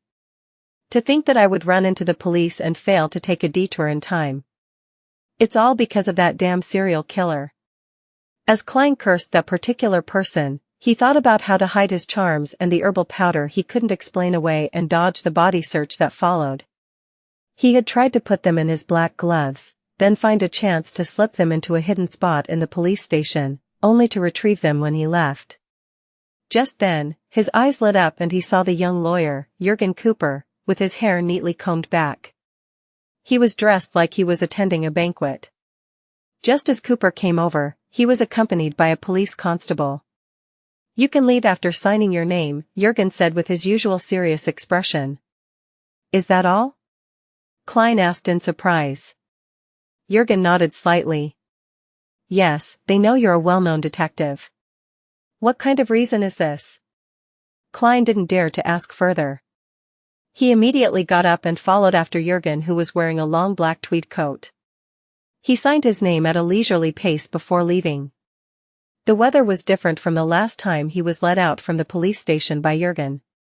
There was no rain and only thick clouds obscuring the crimson moon and stars. The streets were illuminated by gas lamps that lined both sides of the streets. "Thank you so much. I've troubled you once again." Klein briskly walked forward and came to Jurgen's side. Jurgen turned his head to look at him and said to him without a smile, "There's no need to thank me. This is my job. £2. Klein sized him up seriously and revealed a smile. "Okay." His wallet was bulging recently, and he produced 2 £1 notes at once. Without a trace of politeness, Jurgen received the payment and said, "If you're willing to enter into a formal partnership, then every time you come to the police station, I'll only charge you £1. Of course, not for the cases that are serious. You have to understand that a large portion of the fees I charge will go to the office. It's as if I would frequently be invited to the police station for some coffee in the future." "Pooey, they don't even give coffee. Theirs isn't even a cup of water." Before Klein could answer, he heard Jurgen add, "For a private detective, getting in and out of the police station is something that happens every once in a while. It's an occupational hazard." "Well, I know very well that every private detective has a problem with the illegal bearing of arms and the illegal trespassing in other people's homes." "Your response this time was very good. The police couldn't find enough evidence to prove that you were bearing a gun illegally, and the explanation for the gunpowder reaction on your body was quite sufficient. The name Quelag Club was enough to convince them, otherwise, you most likely would have had to go to the magistrate's court. So, you're not a suspect, but a good citizen. A good citizen who picked up a gun and handed it in, so there was no need for a body search." "All right. But I lost a revolver and the corresponding bullets. That's several pounds, and there's also the lawyer's fee." Klein squeezed out a smile. "I understand. Lawyer Jurgen, let's establish a formal partnership." The corner of Jurgen's mouth twitched. With an extremely professional smile, he extended his hand and said, "I hope for a pleasant partnership." I sincerely hope that I don't have to see you too often at the police station. That's not something that's up to me to decide. Klein gave a self-deprecating laugh. Back at 15 Minsk Street, Klein eased himself with a hot bath. But at that moment, he once again heard illusory prayers coming from a woman. Miss Justice? Is there a clue regarding Lenivis? Klein suddenly jumped out of the bathtub, quickly dried his body, put on his clothes, and went above the grey fog. Staring at the constantly expanding and shrinking crimson star, he extended his spirituality and chose to listen. The fool that doesn't belong to this era. Honorable Mr. Fool, there's been a problem with the investigation of Lenivis. Justice, who was wearing a white gown for an unknown reason, recounted the explosion that happened on Daravi Street in East Borough, as well as Gavin's drowning. As a telepathist who had already gained some mastery, she didn't add her own guesses, lest it affect the judgment of Mr. Fool. After listening carefully, Klein frowned, feeling that the killer's reaction was unimaginably extreme.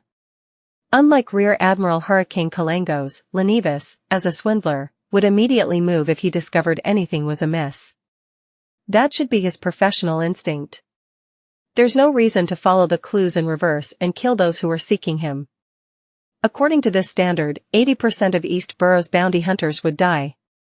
This would cause a sensation and cause the case to be taken over by the Nighthawks, mandated punishers, or machinery hive mind.